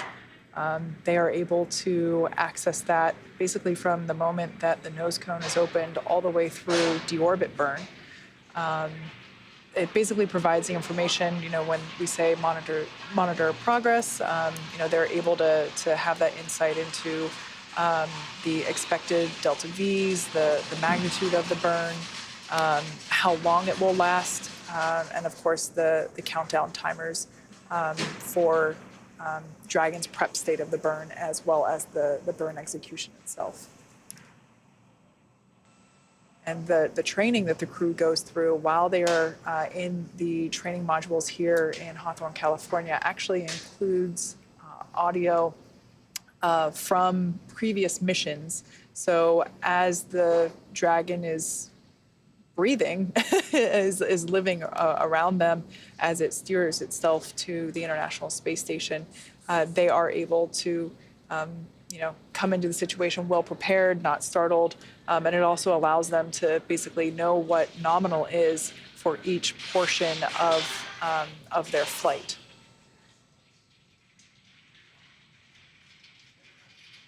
This is a great view we're seeing. On the right, we have the station cameras looking at Dragon during its approach. Dragon is making its way to waypoint 2, which is a 20-meter mark. We're at about approximately 150 meters and closing. It is a slow and methodical approach.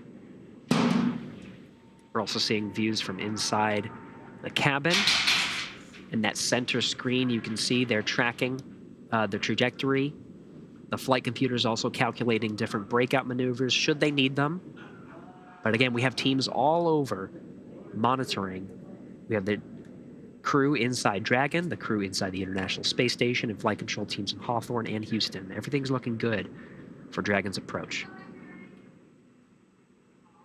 But prior to the crew being able to pass through that waypoint 2, we should hear a call out instructing the crew to secure their visors, basically bring those visors locked or back down into the locked position to basically close the loop of their spacesuit, because at that point in time they will be at about 20 meters from the space station, so that they basically, you can see the visors are now up, so we should be hearing a call and a Dragon SpaceX on the big loop, soft capture ringing extension complete. SpaceX Dragon copies the speed as well.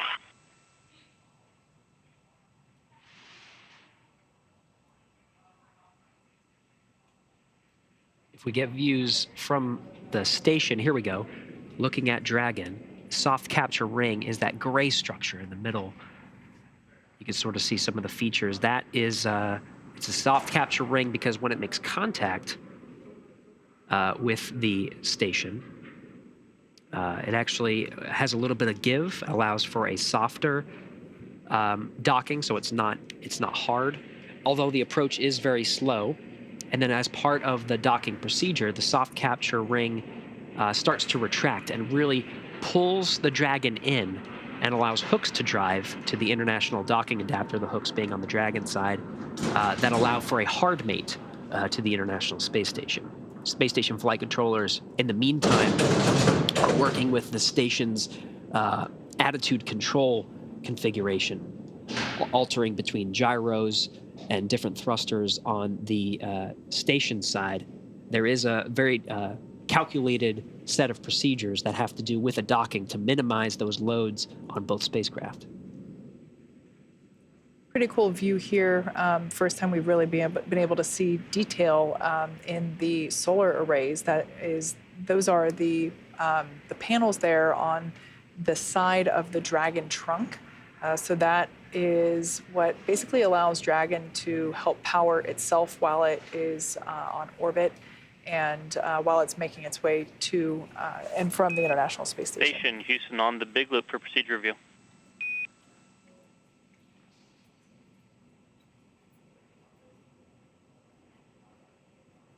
Houston Station is complete with our review of steps 5 and 6, and we are ready for docking.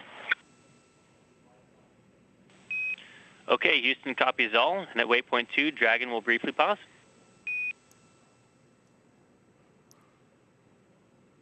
Houston copies. That was NASA astronaut Josh Cassada inside the International Space Station. He's been monitoring the approach of Crew-6, confirming from the station side everything looks go from his perspective. Teams will continue to pull and giving goes across the board before actually proceeding. But that's great news. It's looking good from inside the station. Dragon, SpaceX on the big loop. Houston and Hawthorne have pulled go for docking. Confirm visors down and that you are ready for approach 2. How copy?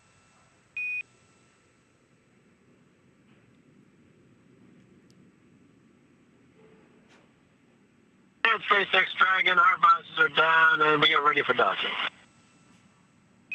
Copy. SpaceX will enable approach shortly. As a reminder, once Dragon is inside the crew hands-off point, retreat and breakout are not permitted. SpaceX Dragon copies. It's great news. Across the board, we have goes to proceed past waypoint 2 in for docking. A little bit of refinement on the procedures that have been worked recently. At the 20-meter point, traditionally we have held for a pull before proceeding. This is more of a pause. At the 20-meter mark, there's going to be a reconfiguration, and then the Dragon will proceed in for a slow and incremental approach to make contact with the International Docking Adapter. But you heard across the board, flight control teams in Hawthorne and in Houston, International Space Station teams, and the crew aboard Dragon Endurance, all giving their go, all giving the green light to proceed with docking this evening. We're now inside 60 meters from the International Space Station. We are just under 3 minutes until we reach that hold point.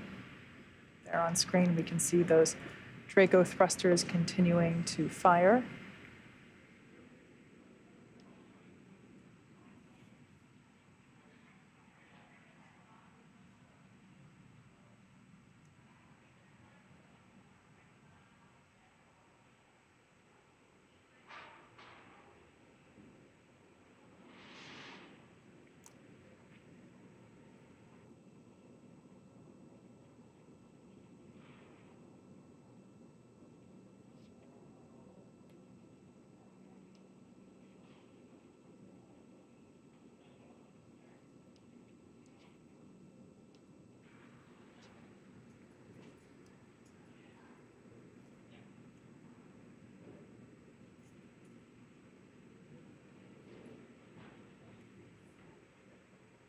inside 40 meters. I was just about to say that angle of being able to see Dragon there. You can see that soft capture ring a little bit easier, as Gary was saying before, that basically will make contact with the International Space Station and pull Dragon in for the hard capture portion, but that soft capture, as the name indicates, just kind of makes it a little bit smoother of a process.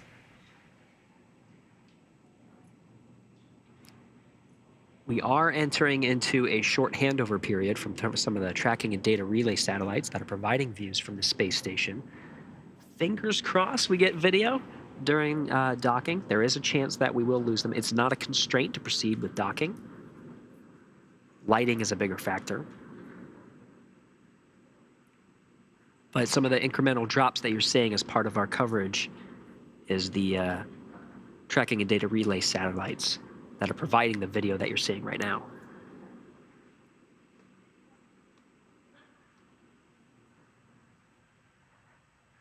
Confirmation that Dragon has arrived at waypoint 2.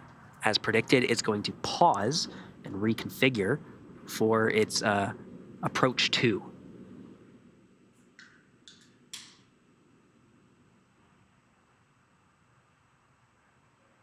The pause will be very, very brief, just a matter of seconds.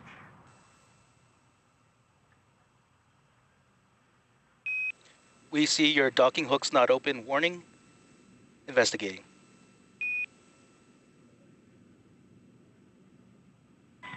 Dragon copies.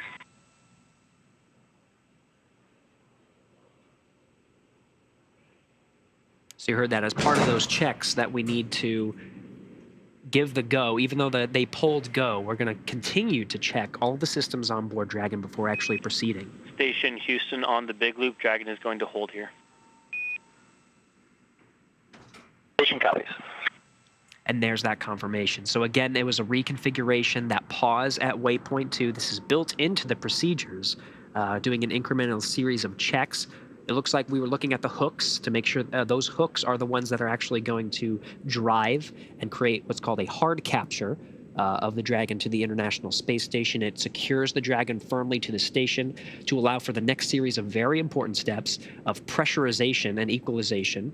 There's a vestibule that separates the Dragon from the International Space Station. They're both pressurized for humans to be able to successfully live aboard, but we need to bring that vestibule up, which is sitting at vacuum, to allow us to open up the hatch and actually enter into the International Space Station. Very important series of steps. So we are going to hold at waypoint 2 and investigate those hooks before proceeding.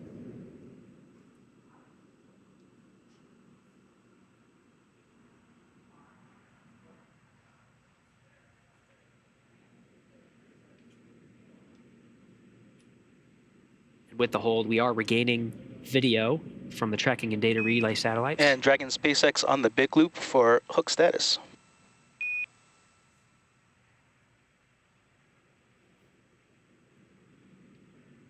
And SpaceX Dragon, go ahead on the big loop. Hey Steve, as you can see, Dragon is holding here at waypoint 2. This is due to that hook 5 microswitch issue that we had. And ground is going to be investigating commands and next steps, and we'll come back with more words. SpaceX Dragon copies, we'll be standing by.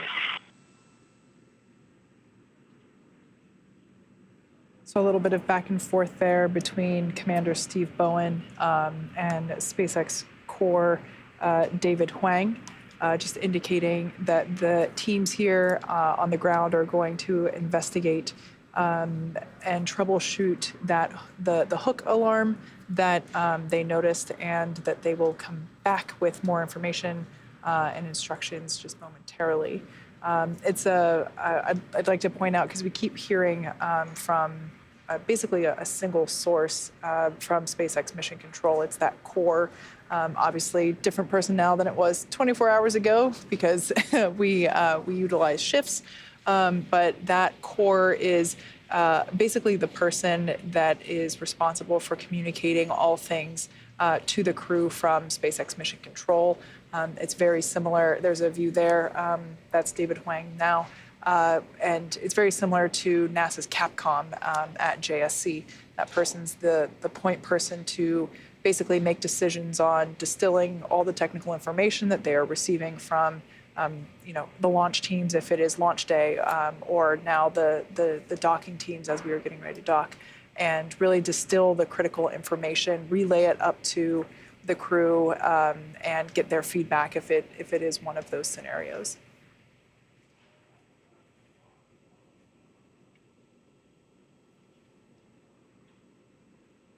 So once again, Dragon just holding at waypoint 2, about 20 meters away from the International Space Station. They're well within the keep-out sphere. As we said before, that it's an imaginary sphere around the space station, measuring about 200 meters all around. And so we are only 20 meters away from the space station, partially why we have a great view of Dragon as it is now holding there while the teams investigate. In the meantime, you can see the views of the Dragon. They're going to start to get incrementally darker. We're entering into an orbital nighttime over the South Pacific Ocean now. Dragon and International Space Station, 264 statute miles over the South Pacific. We mentioned lighting was one of the things that we were watching. The Dragon does have the ability to dock during the night, so it doesn't have to completely wait for the sun to rise. It's really just the angle of the sun that's really the most important, to not interfere with some of the sensors, the guidance and navigation control equipment. But it does have the ability to dock during the nighttime, so it gives the teams plenty of time to assess. They don't have to rush for any reason. So we're just going to stand by and follow along with some of the troubleshooting steps to make sure that we are going to proceed past waypoint 2 in for a docking. Hook number 5 during ascent was the one, if you recall, that was the hook that was identified as part of the delay in the nose cone opening. It is a software that they're looking at right now, so it's just a reconfiguration. They were able to open up that nose cone, of course, and a very important milestone because it reveals those forward bulkhead Dracos that got us to where we are right now. So the teams will just continue to assess, make sure we're in a good config before giving the go to proceed. Live view there of SpaceX Mission Control here in Hawthorne, just right behind Gary and myself. Once again, we are holding at waypoint 2, about 20 meters away from the International Space Station. This will be the final hold prior to docking once that go is given. But at this point in time, as Gary said, the teams on the ground are doing a little investigation, some troubleshooting for that hook number 5. As we mentioned before, it's the hooks are what basically dock the capsule to the station, and there was an issue noted on it during the nose cone open yesterday. So the teams are troubleshooting it and working toward next steps to relay to the crew. So we'll stand by for that. Should we proceed with a contact and capture, you're going to hear a series of call-outs as we make our way towards the International Docking Adapter. You heard this as part of the relay to the crew. Before we even got to waypoint 2, one of the commands was crew hands off point. You're going to hear that when the crew is just meters away from the International Docking Adapter. They're going to call out CHOP. That just means that the crew, keep your hands off of the abort button, because the Dragon will do its job automatically, and that's built into the procedure, so you'll hear that call out CHOP should they proceed with contact today.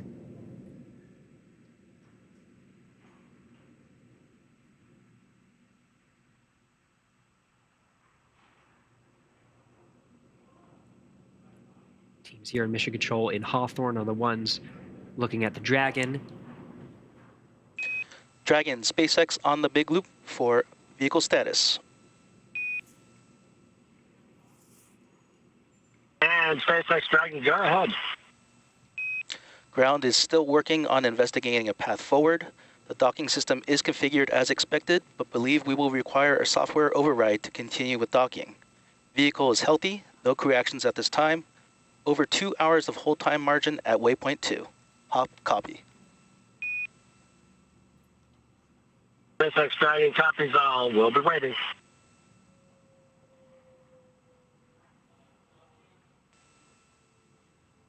All right, so a quick recap. Station Houston on the big loop. Go ahead, Houston.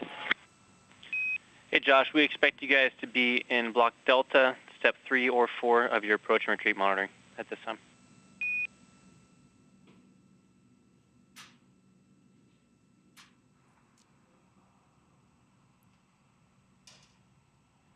And station copies. A reminder, this is joint operations. And Josh, on the big loop with you, just to clarify, 3 Delta or 4, but not the sub 4 within Delta.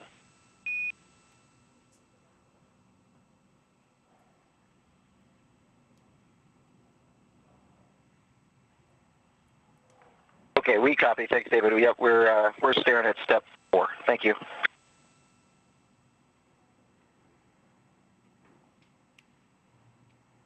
So on the right, what you're hearing is the voice of David Brenna. He's the Capcom and the International Space Station flight control room on the right. On the left, the core, David Huang, talking with the crew aboard Dragon Endeavour.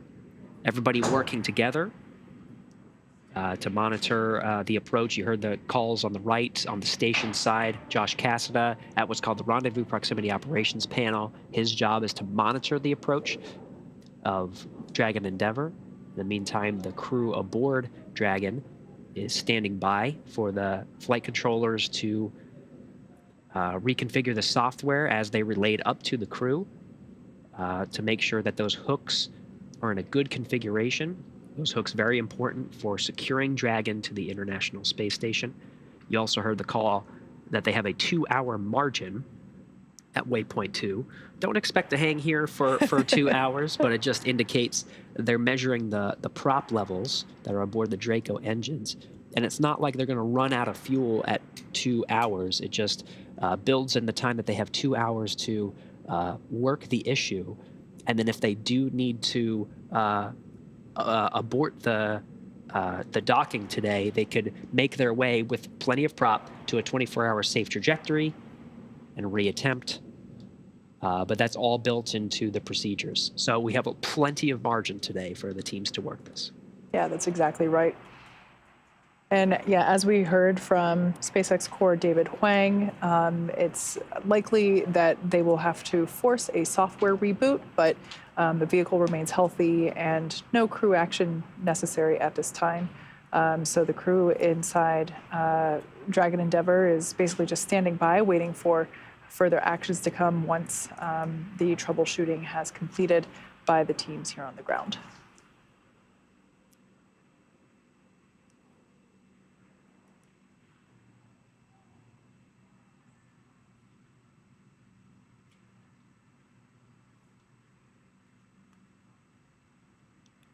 Reminder of the journey of where we've been up to this point. We made our way from underneath the International Space Station out in front, and we're docking to the Zenith port today. This is the space-facing side.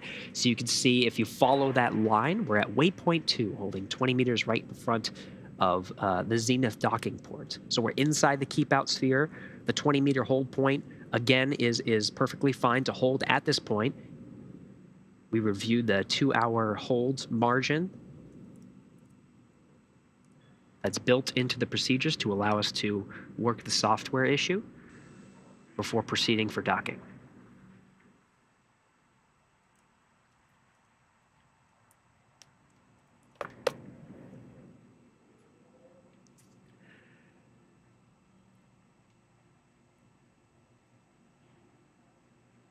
The views will vary throughout our coverage as we continue to monitor this hold at 20 meters.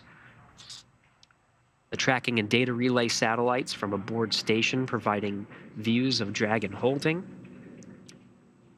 We'll be going through several different passes, so we'll be regaining those views shortly. We'll be monitoring lighting conditions. Dragon SpaceX on Dragon ground for status.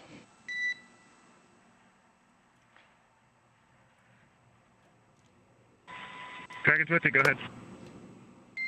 Hey, just wanted to give you an update that we have a set of software commands that we are currently testing. We expect feedback soon, but also want to offer that if you prefer to open your visors, you are allowed to.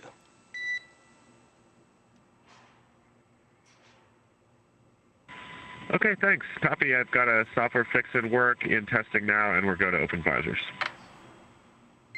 Good feedback.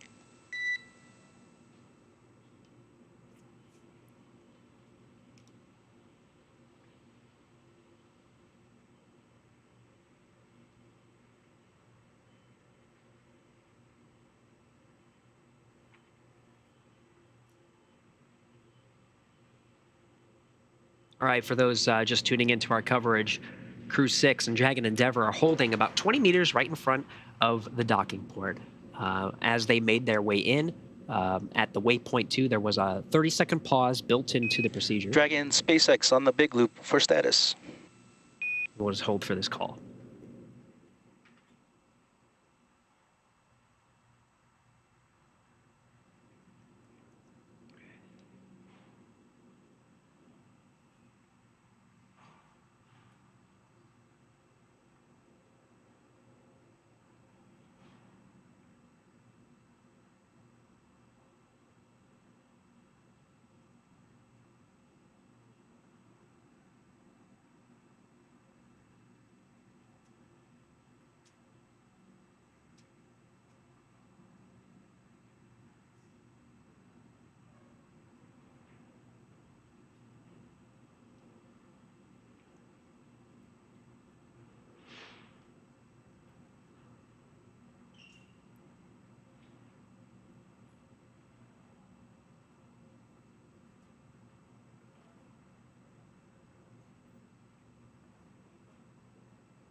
Once again, for those that have recently joined, Crew-6 is holding 20 meters away from the International Space Station at waypoint 2. We are standing by for a call from the crew. As we indicated earlier, the teams here on the ground are troubleshooting an issue with hook number 5, which is part of the set of hooks utilized to make hard capture with the International Space Station for docking. It sounds like the crew was, it sounds like a manual software override was looking like the path forward, and no risk to vehicle health. Sounded like we were going to get something there, and everything, plenty of margin, 2 hours of margin is available if necessary, although not expected to utilize. So at this point in time, we're just standing by, waiting for some comms between core, SpaceX core crew operations and resources engineer, and just to communicate status back to the Crew-6 crew. And a reminder that the crew are in a good position. Holding at waypoint 2 is built into the procedures. In fact, it is relaxed. They're able to open up their visors. They will close them again when the ground teams give them the go to proceed past waypoint 2 for docking. But in the meantime, they've pulled up their visors. They're relaxing. But that once they close their visors, that gives them an extra layer of protection, of pressurization, just in the unlikely event of a cabin depress. So that visor close will be an important step before they actually proceed. But right now, they're just again, as Kate mentioned, there's plenty of margin here to allow the teams to continue to work this.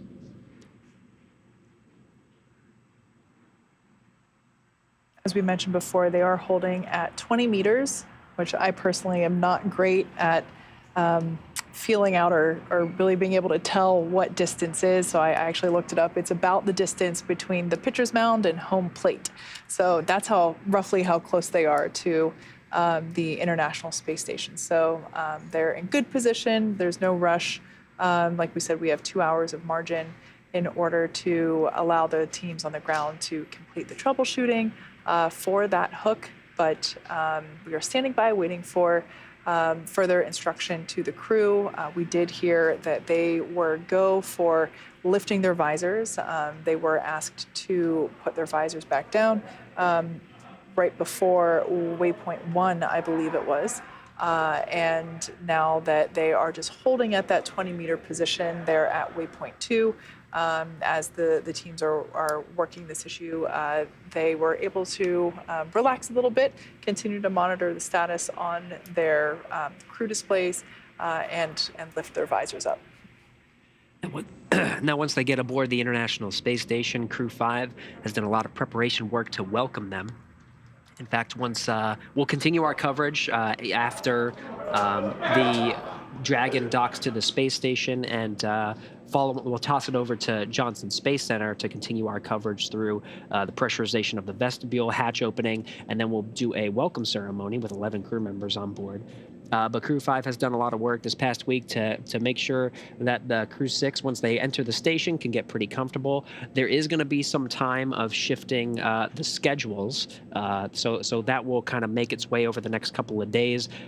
For instance, the International Space Station crew basically woke up and started their rendezvous monitoring procedures. So they have a full day of activity ahead of them. But after that welcome ceremony, the Crew-6 astronauts have had a long day so far, really preparing for docking. It is a long day of monitoring procedures, a lot of focus. So right after the welcome ceremony, they'll have a safety briefing, and then they'll be able to go to bed. Crew-5 have actually, so they've been staying in the crew quarters in Node 2 aboard the International Space Station. They've cleared out their sections, and so for Steve Bowen, Woody Hoberg, and for Sultan Al-Niyati, they'll have the crew quarters already made up for them in Node 2, so they'll be able to go right into them. And then Andrei Fedyayev will head over to the Russian segment, where I'm sure his cosmonaut colleagues have prepared to make sure he will get plenty of rest as well. So all of that coming up soon as the teams continue to troubleshoot this issue at Waypoint 2. Mm-hmm.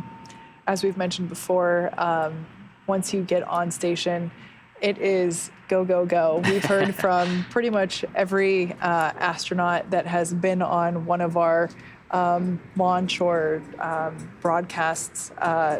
They've all said that once you get up there, it is really busy. Your days are full with conducting science, working out to make sure that you maintain muscle mass and bone density as much as possible, and obviously sleeping. Yes. And eating. And one of the things that I really enjoy watching whenever there's a new crew coming on board station are the shared meals. Just 10, 11, 12 people piled into that common area, sharing meals, and it's always fun to see how, different astronauts bring up different food items to share, ones that might be, more unique to the country that they're coming from or their culture. So that's a view, once again, using the thermal imager on board Dragon. Dragon, SpaceX on the big loop for status. SpaceX Dragon, go ahead. We have a software override to disable the faulty Hook 5 switch.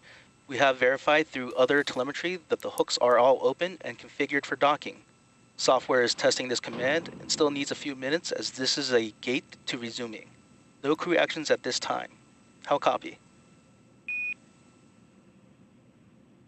SpaceX Dragon copies, and thank you very much for the update.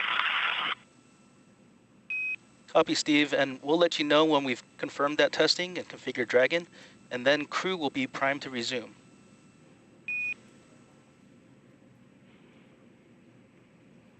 SpaceX Dragon copies. We understand. Thank you. That's great news. From here in Mission Control in Hawthorne, Corps David Wang has relayed to the crew. They believe they have a solution for that faulty hook. They're going to be testing that out, and then hopefully very soon we'll be hearing that go for docking. In the meantime, the crew appreciative of those words. They're continuing to stand by. Again, we have plenty of margin to hold here. So we're just wait for that command to confirm that the fix that they are relaying up to Dragon has taken. And then all teams will they'll communicate a go to proceed with docking. Again, Josh Cassada and Nicole Mann inside the International Space Station monitoring. Flight control teams in Houston and Hawthorne. You can see there on the center screen the orientation of Dragon pointing towards the International Space Station. We now see a view from Dragon using the onboard thermal imager to basically keep eyes on the International Space Station. That light or white circle in the center there is exactly where we are heading. That's the zenith port. And you can actually see at the top of the screen, that is the Crew-6 capsule, Dragon Endurance, docked at the other dock, the forward port. So, yeah, so in that center screen, that bar at the bottom of the center screen is the International Space Station, and we can see Dragon's kind of pointing toward it. You can also see the crew rotating between available views and GUIs, or the information that they have available to them. So depending on preference, they can select what they want to see.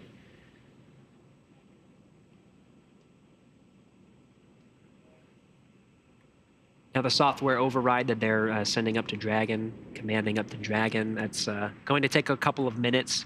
In the meantime, we do have plenty of margin. In fact, flight controllers are continuing to assess that margin, and there's even more than they originally predicted.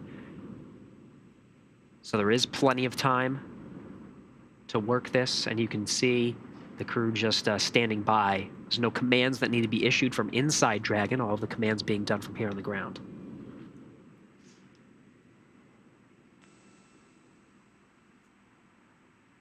I think the crew might be using one of the tablets that they take with them to take some pictures. It looks like they're perhaps trying to see if they can see the ISS through the small window located on that forward hatch. That's right. They have the displays right in front of them, so they can't bring it right up there. They have to sort of angle it near their knees. Yep. It looks like they got a couple of good ones, though. And unfortunately, because they have to remain in their seats and buckled in, they are unable to, really be able to get up close to the windows to look out either.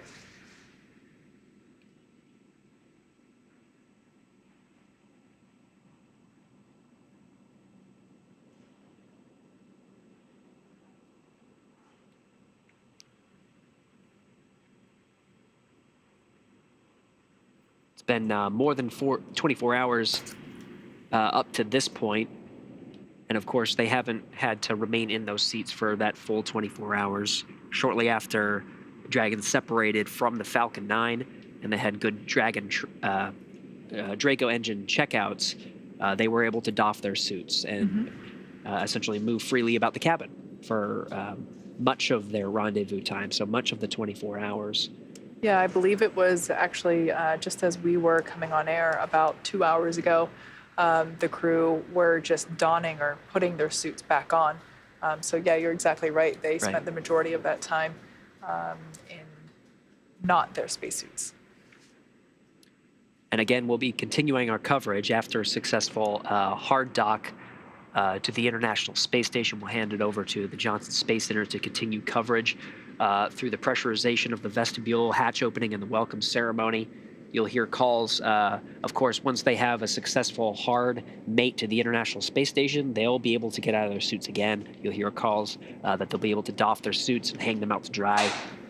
You could follow along with our coverage as we'll be continuing throughout those next set of procedures. In the meantime, though, we're still looking good, hanging at 20 meters in front of the docking axis, that bright white circle you see at the center of your screen from the cameras aboard the Dragon. We're over the United States right now, over the East Coast at 259 statute miles on our northeastern track, following a similar trajectory that the Falcon 9 took the Dragon up the the eastern seaboard, along the east coast of Canada, Newfoundland. We'll even get close to, on this pass over the Earth with the International Space Station and Dragon, we'll even get close to Shannon, Ireland. If you recall, during ascent, the call out Shannon indicated was called out to the crew. It just indicates that in an abort scenario, that's where they would be. That's where recovery assets would deploy. For those of you that have just recently joined, Crew-6 Dragon Endeavour is holding at waypoint 2, about 20 meters away from the International Space Station. As we can see there, thanks to thermal cameras on board Dragon, that is the International Space Station, and we are heading toward that white circle right in the very middle. That is the Zenith port. That's where Crew-6 will be docking just minutes away. At this point in time, we have all 12 docking hooks open in preparation for docking. The teams here on the ground at SpaceX Mission Control are basically testing a software override as there is a faulty Hook 5 sensor. But the vehicle is healthy. The crew also remains healthy, pretty comfortable, as you can see in their seats. No action required for them at this time. And as Gary mentioned before, when this initially arose about 5 to 10 minutes ago, we heard on the loops that there's 2 hours of margin within the schedule. Basically, Dragon can hold this position for the next 2 hours and still have that re-rendezvous capability if necessary. But it sounds like that manual software override was likely to be a successful solution. So we're just waiting on words from SpaceX core David Huang to indicate if the teams have confirmed, and we'll be pushing that manual override to the crew. And a reminder that we are in joint operations too. A lot of the work being done here in Hawthorne. Dragon SpaceX on the big loop for status.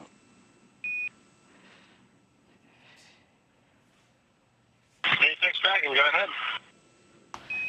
Hey Steve, just wanted to give you another update. We're still working through software testing and ensuring thorough verification. Expect more answers in approximately 10 minutes.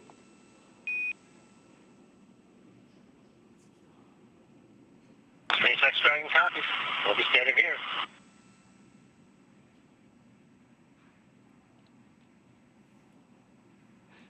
So a reminder, it's no actions on the crew side. You see they're just continuing to monitor all the systems on their end. Core David Wang here in Mission Control in Hawthorne, confirming they need another 10 minutes or so, so Pacific time. We're looking at a little past 10:20. If you're following along in Central Time, it's a little past midnight, 12:20 a.m. Central Time.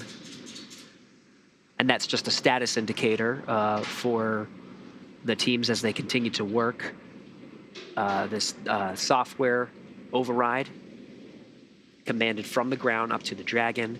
A reminder, we'll continue to stress that there's plenty of margin to hold here.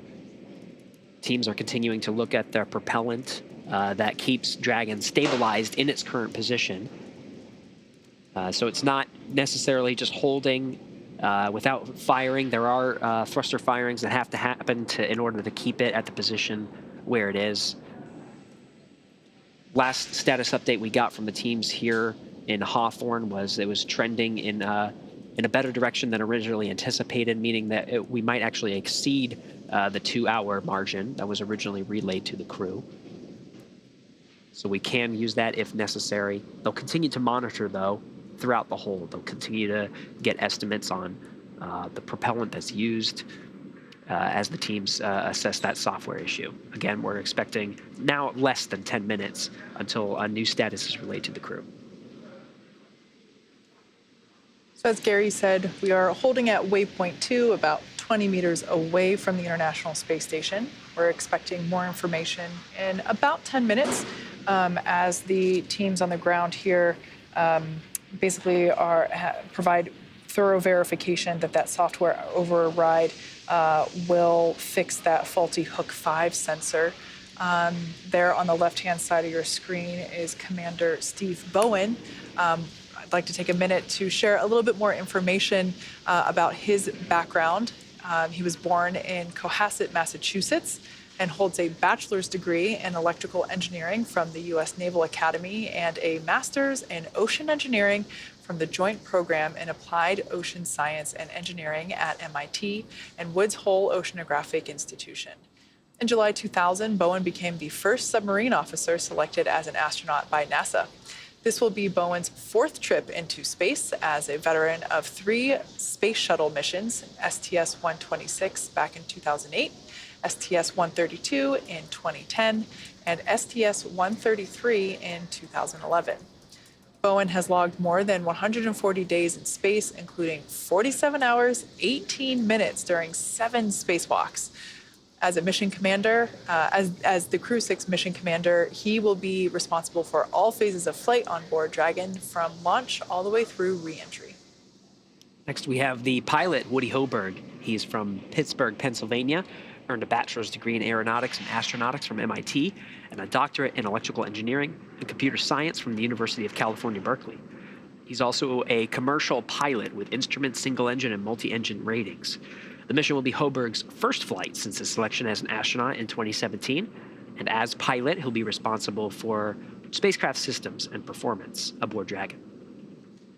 Sultan Al Nayati will be making his first trip to space, representing the Mohammed bin Rashid Space Center of the United Arab Emirates. He will be the first UAE astronaut to fly on board a commercial spacecraft.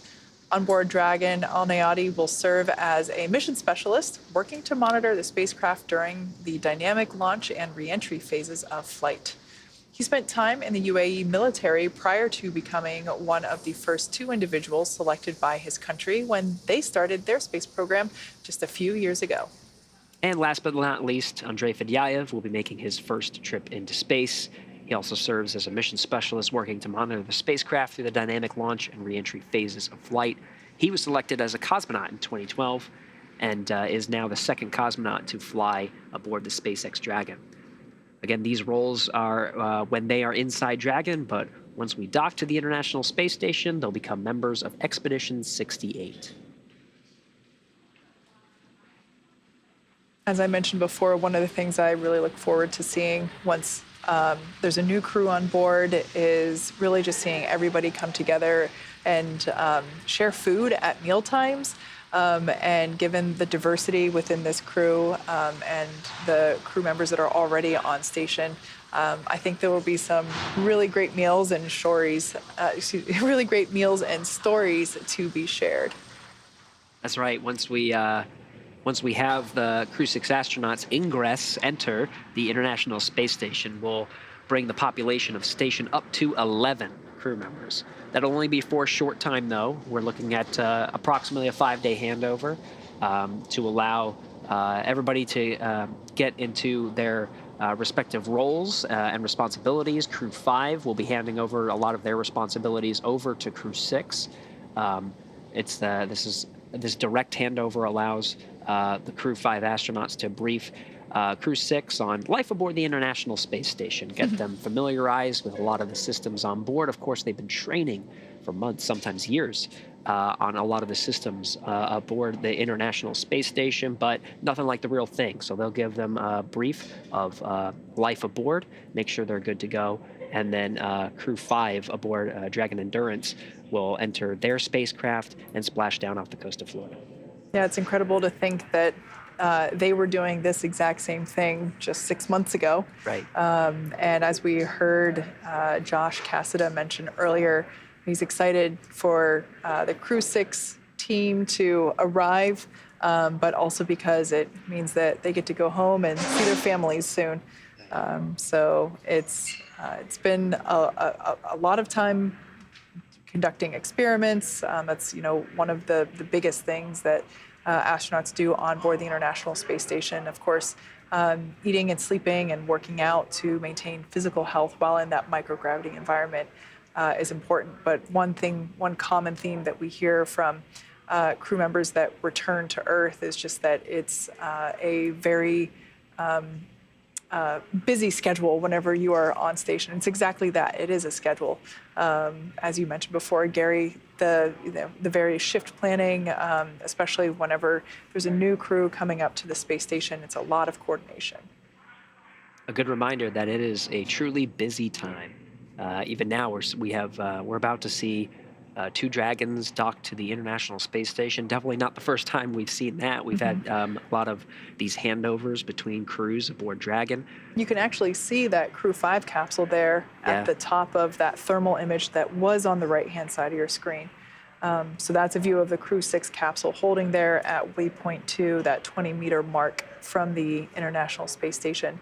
But yeah, that thermal view that we keep getting coming from that capsule, from those sensors there at the exposed region underneath the nose cone, that forward hatch section, the forward bulkhead section where that forward hatch is located. We keep seeing that view of the International Space Station of those thermal imagers, and I just think it's so cool that there's another Dragon capsule there at the top of that thermal image that hopefully we'll be able to catch views of momentarily. In the meantime, we got these great views of Dragon. You can sort of see those thruster firings, keeping Dragon in place. Again, the teams here in Mission Control and Hawthorne are tracking good propellant, so we can hold here for quite some time. The sun is starting to rise as we enter into an orbital sunrise. The space station is 261 statute miles over the Pacific Ocean, about to cross over Western Europe. But again, we're holding until they actually dock and are welcomed by that crew, Expedition 68, that I was talking about. It's going to be quite busy aboard the station for a little bit, for ideally less than a week. Here's Expedition 68 right now, a multinational crew. They're all aboard the International Space Station. From the left, we have Frank Rubio. And if we head our way right, next is Russian cosmonaut Dmitry Vitelin. Then JAXA astronaut from the Japan Aerospace Exploration Agency, Koichi Wakata. In the center are the 2 NASA astronauts that are monitoring the approach and docking of Crew-6. First is Josh Cassada, and then Nicole Mann. That goes by the call sign Duke. If you hear Duke on the space grounds, it's referring to Nicole Mann. The commander of the International Space Station right now is Sergei Prokopyev. And then on the far right is one of the Crew-5 crew members, Roscosmos cosmonaut Anna Kikina. So 7 crew members aboard Expedition 68 aboard the International Space Station. We'll bring that population up to 11 with Crew-6's arrival. Sounds pretty cozy. Yeah. Now, one thing I want to point out, while this view is gorgeous, it is incredibly deceiving. It looks like Dragon is just floating quite still, which couldn't be further from the truth. Both the space station and the Dragon capsule are going about 17,500 miles per hour, orbiting planet Earth. Dragon SpaceX on the big loop for status. SpaceX Dragon, go ahead. We have approximately 94 minutes of hold time at waypoint 2, limited by prop. Software testing is continuing, and teams are working to get this right, not just fast. We'll come back with more updates. SpaceX Dragon, we're standing by. So as we heard there from SpaceX core David Huang indicating that the software teams still working on that software, on that solution, likely a software override. They're providing thorough verification that will solve that faulty sensor on hook 5. Of course, those hooks are what are what are required to enable that hard capture to the International Space Station. But what he said there was incredibly important. They're working to get it right, not just fast. That's exactly right. Obviously, crew safety is of utmost importance, both for the crew on board, on board Dragon Endeavour, but also the crew that is on board the station that you so perfectly went through with remembering every single name in that order. And so, yeah, that's exactly right. The teams are working to get it right, not just fast. He also indicated that we have 94 minutes of margin remaining, so plenty of time to work through this. That 94 minutes is basically the amount of time that the Crew-6 the Crew-6 crew has in this position while still being able to basically maintain capability to perform a re-rendezvous. That's plenty of margin, and again, the flight control teams are continuing to assess that. They continue to monitor the prop levels, and you can see, even on the right, the camera from the external side of the International Space Station, you can see those firings of the Draco engines, keeping the Dragon in place, holding at 20 meters. That's what we're monitoring, those prop levels. Now, again, a quick reminder, that doesn't mean that at the 94 minutes from now, we run out of prop. Right. It just means that for the hold position, we have about 94 minutes here. And then if we need to break out, there's plenty of prop to execute additional maneuvers. They really try to minimize the prop usage on a nominal trajectory up there just for moments like this. If you need to hold for 2 hours, you can hold for 2 hours. You have the prop in order to do that, and then reassess later with the prop you need to execute additional maneuvers. So yeah, that's exactly right. And that's also partially why that launch time is down to the second. It's precise in order to rendezvous with the International Space Station. And just like you said, it's to that nominal ascent is the most efficient path, basically, to get to the International Space Station, so that there is leeway or flexibility for situations like this, where these hold points are built in and that margin is available if necessary.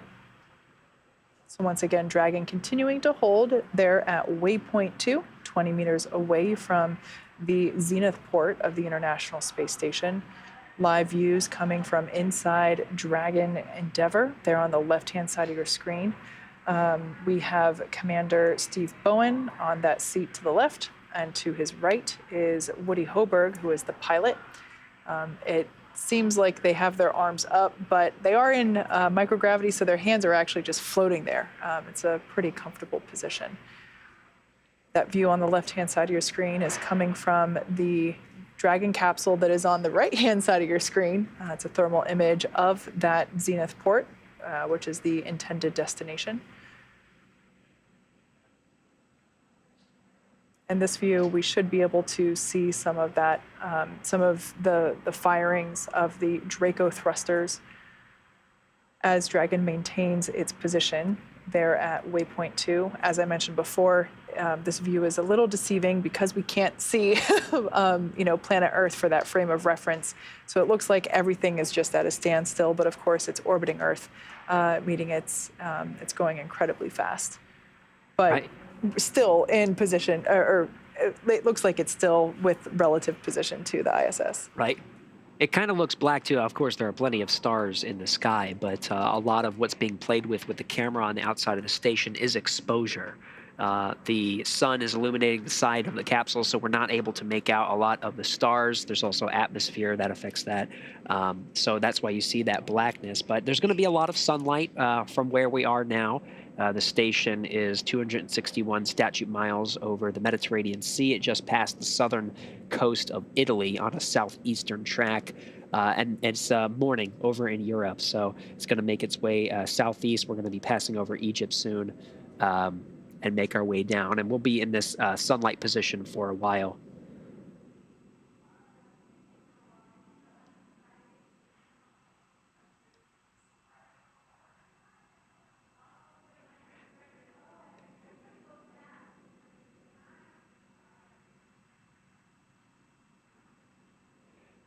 And a reminder that this is joint operations between the teams here in Hawthorne and, of course, the teams over in the International Space Station Flight Control Room in Houston, Texas. Everybody's got to give their go before proceeding with docking today. But once we hear that, we'll start to see motion. The Dragon will make its way from this view down. It'll make its way towards the Earth. Dragon SpaceX on the big loop for status. And SpaceX Dragon, go ahead. We have a software override command that will allow Dragon to continue to docking. Again, teams have verified that Dragon is in the correct docking configuration. Ground will be sending the override command. Ground will then pull for another go, and then brief crew when ready to resume. How copy?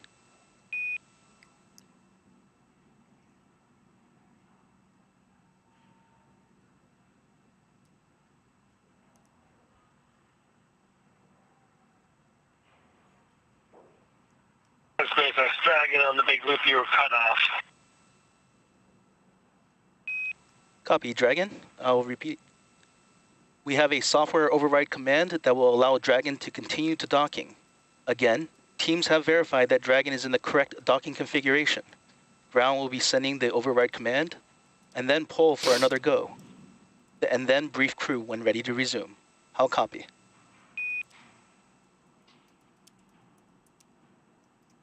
SpaceX Dragon, copy, I'll understand, and we'll be ready for the pull and our actions.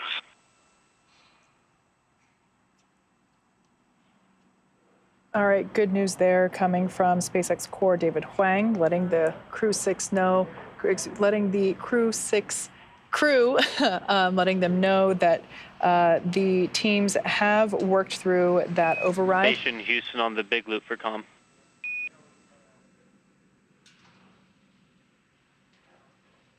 Go ahead on 2, David. Hey Josh, just for your essay, you may have noticed in voice to us that we don't have space ground 3 and 4. That's because we've gone to our KU mask. We'll regain that at 0651. Just for your essay. We don't need it for docking.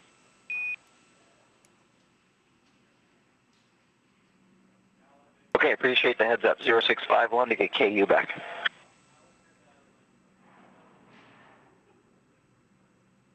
As we were saying before, we just got confirmation that the teams here on the ground will be pushing that software override through up to Dragon Endeavour, and that there will be another poll for go for docking, and the crew will then receive final instruction, basically that final go.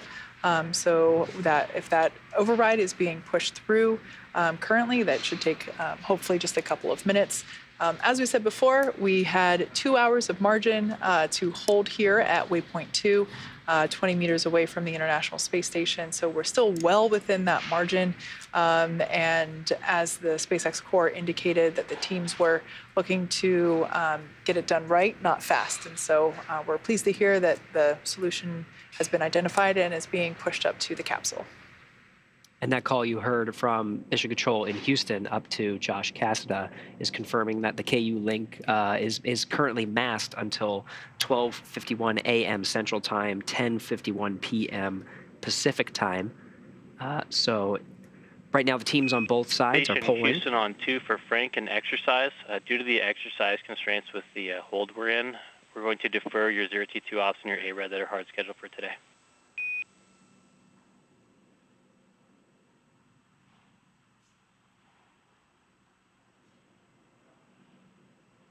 Copy on 2, thank you. That was Frank Rubio aboard the space station confirming. Unfortunately, he's going to have to delay his exercise for the day.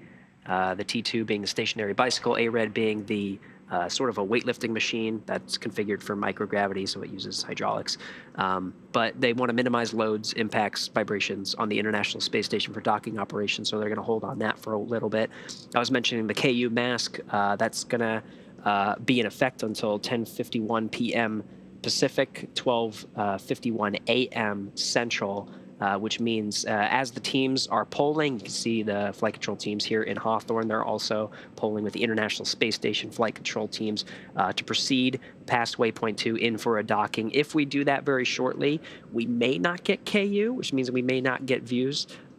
It depends on if we get pass over a ground station or not. We may get views from the Dragon. Not a requirement to press in for docking. There's a lot of other factors that are more important than getting those views. So we'll see. We'll stand by for those teams to continue their poll. Dragon SpaceX on the big loop for approach 2.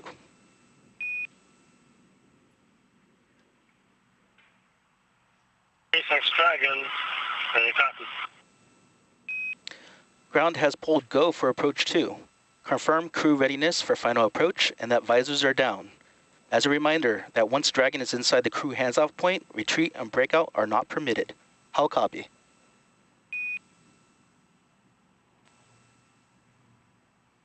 SpaceX Dragon copies all. Our visors are down and the crew is ready to resume. Copy, Steve. Dragon is go to command resume.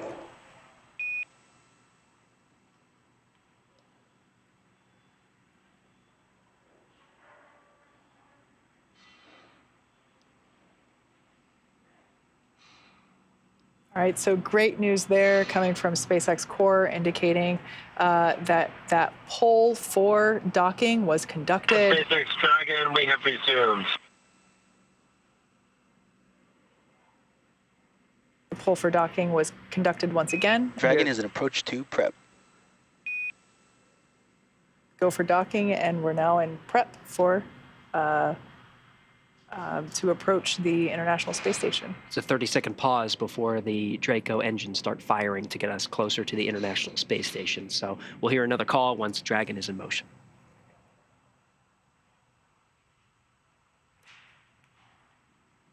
Now again, Dragon is in approach 2 and continuing to station. Here we go. Station Houston on the big loop. Dragon is resuming approach and is go for docking. Monitor percepts 5 and 6 and 1.102. Dragon approach and retreat monitoring.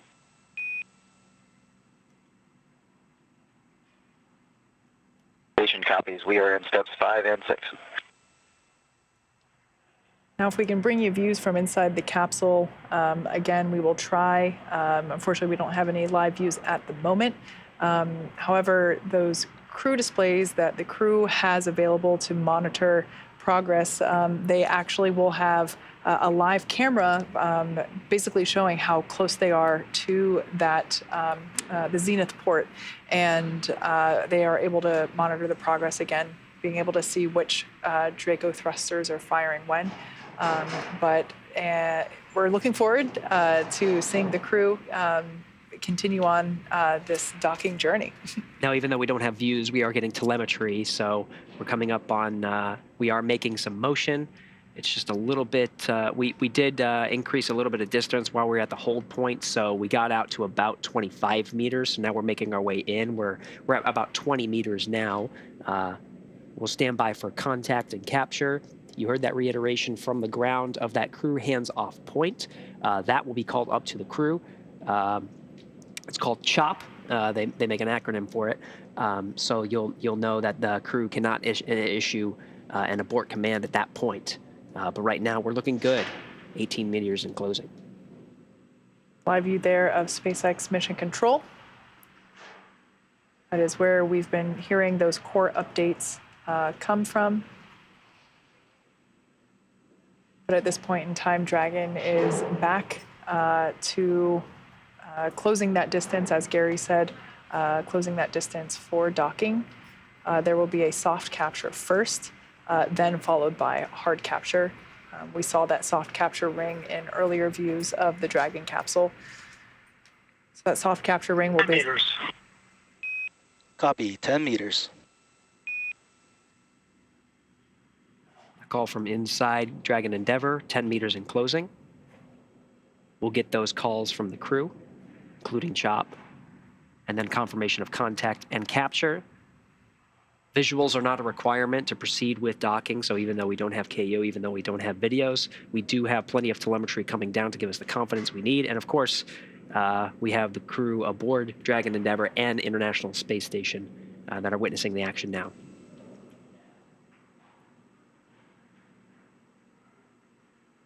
Once again, Dragon is making its way, closing the final meters between itself and the International Space Station, specifically the Zenith port. Thanks, Dragon, 5 meters. Copy, 5 meters. Only 5 meters to go. It's a slow and methodical approach. Progress seems to be good for the crew aboard Dragon. Of course, Josh Cassada and Nicole Mann are inside the International Space Station monitoring. There are safeguards in place if needed, but right now we're looking pretty good. Once again, we'll bring those live views whenever we have them. Unfortunately, they're not available at this moment in time, but those visuals are not required. Dragon, 2 meters. Copy, 2 meters. The crew is monitoring, as you can tell from those callouts from inside Dragon Endeavour. Those meter. Last meter to go. Copy, 1 meter.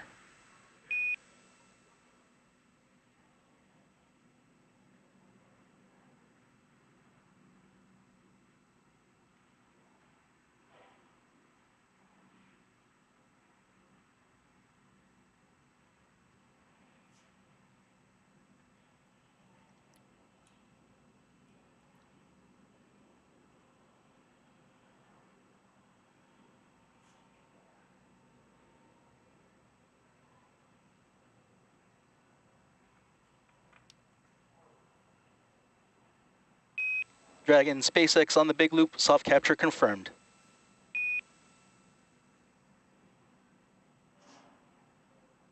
SpaceX Dragon, copies. Thank you. That soft capture occurring at 10:40 p.m. Pacific time, 12:40 a.m. Central time. International Space Station and Dragon were 261 statute miles off the coast of Somalia in Eastern Africa. It's great news there. Now, of course, as we were saying before, everything is scheduled. It's step by step, and there are still a few steps to complete before Dragon. Soft capture ring retraction in progress. Still a few steps to go before Dragon is securely attached to the station.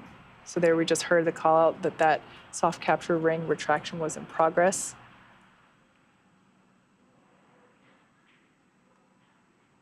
That soft capture ring is pulling the Dragon Endeavour in closer for the next series of steps, which will be closing those hooks. There are 12 hooks, and they'll close 6 at a time. And once all 12 hooks are engaged, that confirms a hard capture. In the meantime, on the International Space Station side, they're working an intricate series of attitude control maneuvers to allow minimal loads during this ring retraction process, using gyros and other thrusters, mostly disabled at this point. In the next couple minutes, we'll hear updates regarding the hard capture sequence. We should hear a call out in the next minute or two indicating that the hard capture sequence has begun. That will take about 4 minutes, and at that point in time, we will have a complete hard dock, at which docking will basically be complete at that point in time. Of course, more time before the side hatch is opened and the crews get to greet each other on board station. But as of right now, we have had confirmation that the soft capture ring retraction is complete. That's the part that, as Gary just said, pulls the Dragon capsule in toward the International Space Station. And then next up, we will have that hard capture sequence start. Flight controllers are monitoring the soft capture ring retraction, and everything's looking good so far. They mentioned the soft capture ring. The Dragon is inside the vestibule, so that's important. It's pulling it in, lining up those hooks to begin that hard capture sequence that you were mentioning.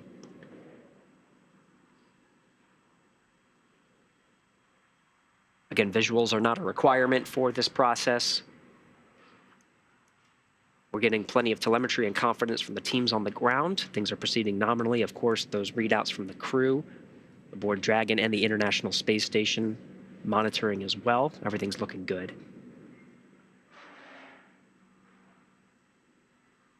If you've recently joined, Dragon had a pretty smooth journey to the International Space Station. They launched from Kennedy Space Center.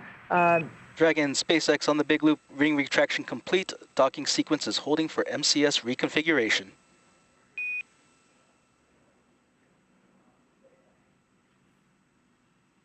SpaceX Dragon copies.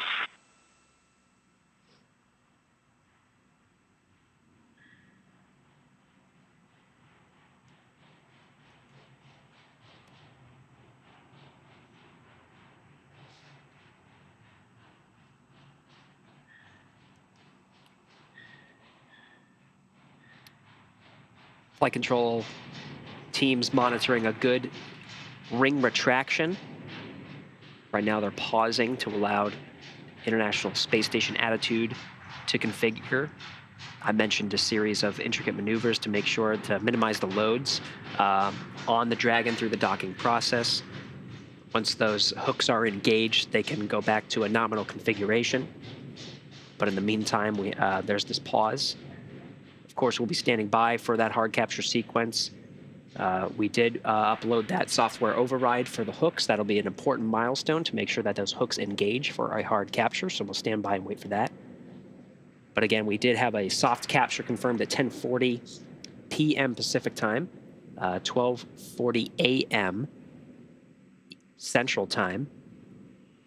And again, the ISS and the Dragon were off the coast of Somalia in Eastern Africa at the time of docking. As I was saying earlier, the crew had a pretty smooth ride up to the International Space Station, lifting off just roughly over 24 hours ago from Kennedy Space Center in Florida. And yeah, pretty smooth ascent phase. We did have that issue with Hook 5. Dragon Station, this is Houston on the big loop. MCS configured, proceeding with hook driving.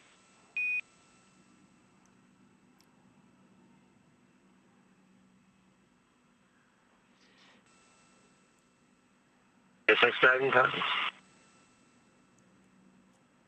Yeah, so that hook driving is now about to begin. As I was saying, there was a software override that was sent up to the Dragon capsule from the teams on the ground in order to resolve the faulty sensor on Hook 5. That Hook 5 being one of the hooks that is now being used to drive that hard capture. All in all, aside from that minor issue that the teams were able to resolve in a few minutes, a pretty smooth ride to space. I'm sure they're excited to eventually open the door and see their friends. The hooks are deployed. There are 12 total hooks to help us have a hard capture, and they're in 2 sets of 6 called gangs. The first gang of 6, we're hearing good calls from the flight control teams. They are driving as expected.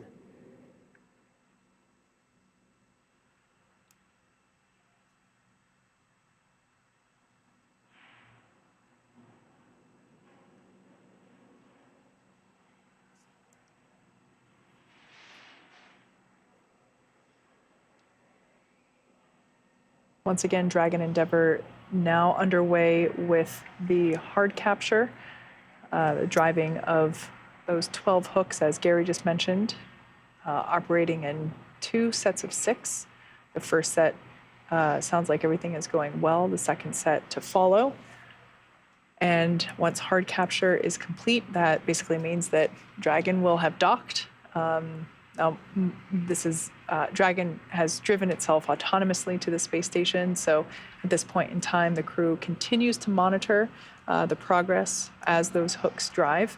And they are following along with their crew displays and, of course, listening in to information being provided from the teams here at SpaceX Mission Control, which you see there on your screen, as well as from the mission control teams at Johnson Space Center over in Houston, Texas. Now, of course, we were holding at that 20-meter marker for some time. So if you're following along, we're going to continue our coverage to make sure that the hooks drive. Station on the big loop, we see is complete with 1.102, and we've got about 45 minutes to get this place straightened up.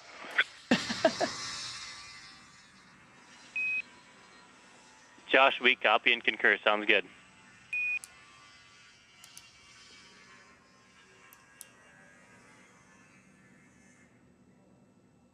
All right, and from the ground teams, we heard the first gang of 6 hooks have driven, and they look like they're in a good configuration. The second set of hooks, another 6, are currently driving.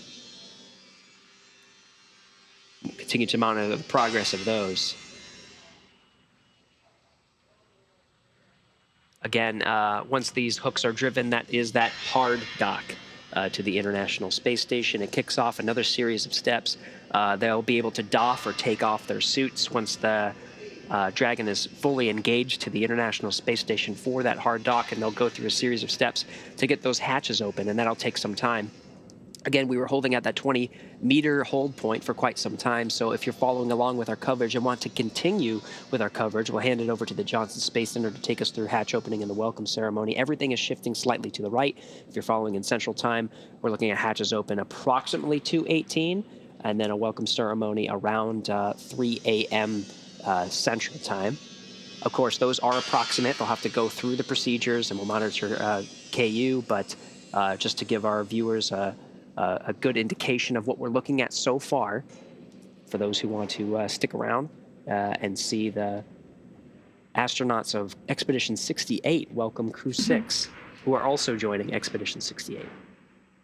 That's right. So as we said, the second set of hooks is currently driving. The first set got good readout there, and sounds like that first set of 6 is complete. The second set of 6 now underway. And as Gary mentioned, still a number of steps to go through prior to egressing Dragon capsule and greeting their friends on board the International Space Station, such as being able to doff their suits. They'll be able to take their suits off and store them. Dragon SpaceX on the big loop, docking sequence complete, or hard capture complete, correction.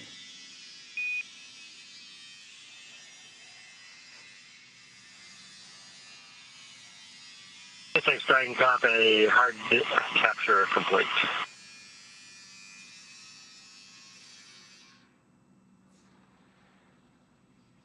Beautiful view there from the cameras on board the International Space Station. That is the Crew-6 capsule, as it has just completed the hard capture. Docking sequence not quite yet complete, but hard capture is complete. That is the zenith port of the ISS. That's a great indication of the hooks, too. All 12 hooks are engaged in place, looking good. Next series of steps, that soft capture ring that was used in the first leg of the docking sequence is going to retract. There's also an umbilical that is deployed from the Dragon and connects the Dragon to the International Space Station. Dragon at this point has been relying on its batteries and the solar arrays that you can see. That black portion of the unpressurized trunk, that from this view is sort of at the top of where the Dragon is. It's been relying on battery power, but once it's hooked up, it'll draw some power from the International Space Station, which of course has solar arrays to provide plenty of power through once they configure the Dragon for the quiescent stage, where it will remain for approximately 6 months while the Crew-6 astronauts become expedition members and conduct science, maintenance, and upgrades for the next 6 months in 2023.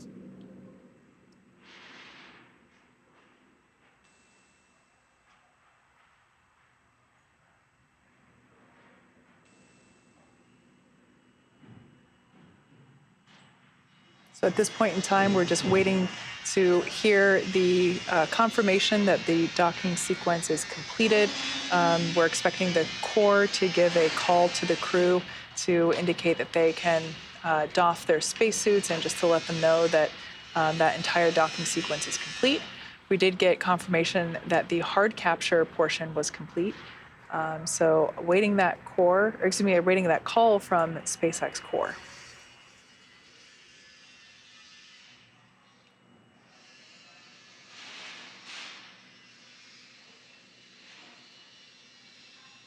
Once again, that is the Crew-6 capsule that just completed that hard capture with those 12 hooks. Dragon, SpaceX on the big loop. Docking sequence complete. Crew Dragon Endeavour, Steve, Woody, Sultan, Andre. After a brief scenic detour, welcome to the International Space Station.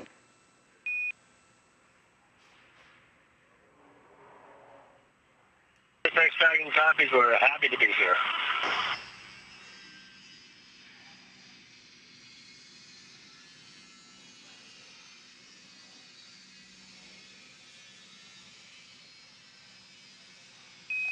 On behalf of SpaceX, it has been a pleasure working with you. Ground will be enabling hardline power and comm connection shortly. You are go to doff suits per procedure 4.012 and will bring cameras external.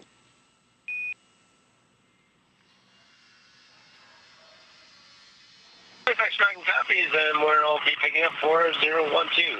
Thanks very much for getting us here.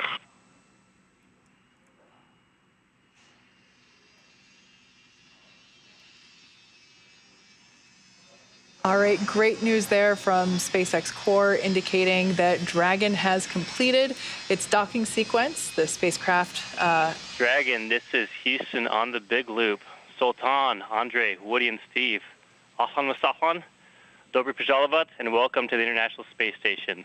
From your training teams, your execution teams, and your friends and family, we're all so incredibly proud of you and are excited for your expedition. You guys really are living testimony that the ISS is a joint human effort, and your unique crew truly exemplifies that. Now let's work towards getting this hatch open so you can go hug your crewmates.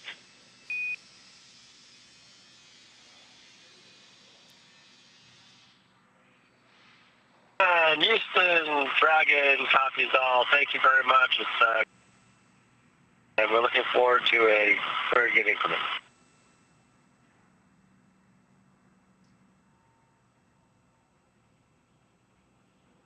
So now that Dragon on Dragon ground, no response required. Cameras are exterior. Dragon Station, Expedition 68 welcomes you. We can't wait to get you aboard and inside the International Space Station.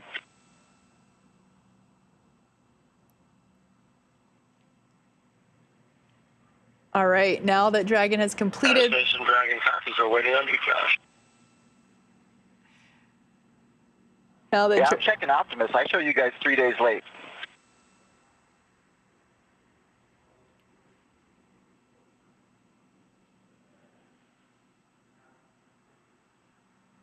And now that Dragon has completed the docking sequence, spacecraft must undergo a handful of checks before we will be able to open that hatch.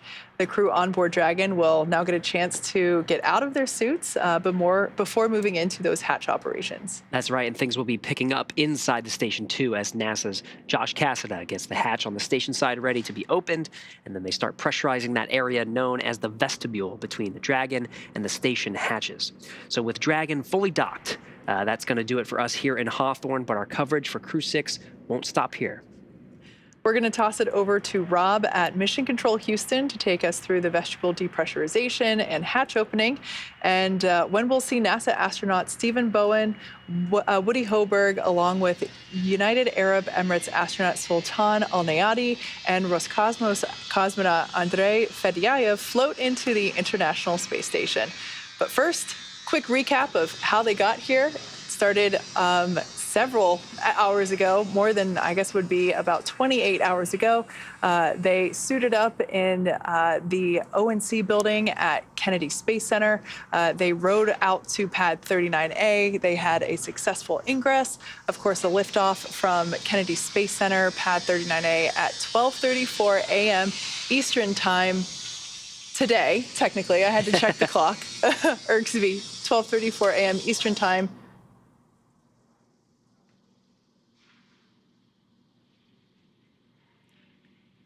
And we had successful stage 1 landing, of course, Dragon separation, nose cone deploy. We saw that nose cone open as Dragon was approaching the International Space Station. Of course, those 5 major burns that the capsule completed to get closer to the International Space Station. And then we just had docking a couple minutes ago on today, Friday, March 3rd. And again, that docking time was 10:40 p.m. Pacific time, 12:40 a.m. Eastern time, or Central time rather, on the 3rd. So if you're tracking in Eastern time, that's 1:40 a.m. And now that Crew-6 has arrived, we're looking ahead to the return of Crew-5. We'll be taking you along as Nicole Mann, Josh Cassada, Koichi Wakata, and Anna Kikina return home after their long-duration stay aboard the station. Teams are assessing return dates, which will be announced on nasa.gov, so be sure to tune in as NASA and SpaceX bring you live coverage every step of their journey. Be sure to follow SpaceX and NASA on social media for real-time updates. So thanks again for watching. Go NASA, go SpaceX, and go Crew-6, and of course Crew-5 too.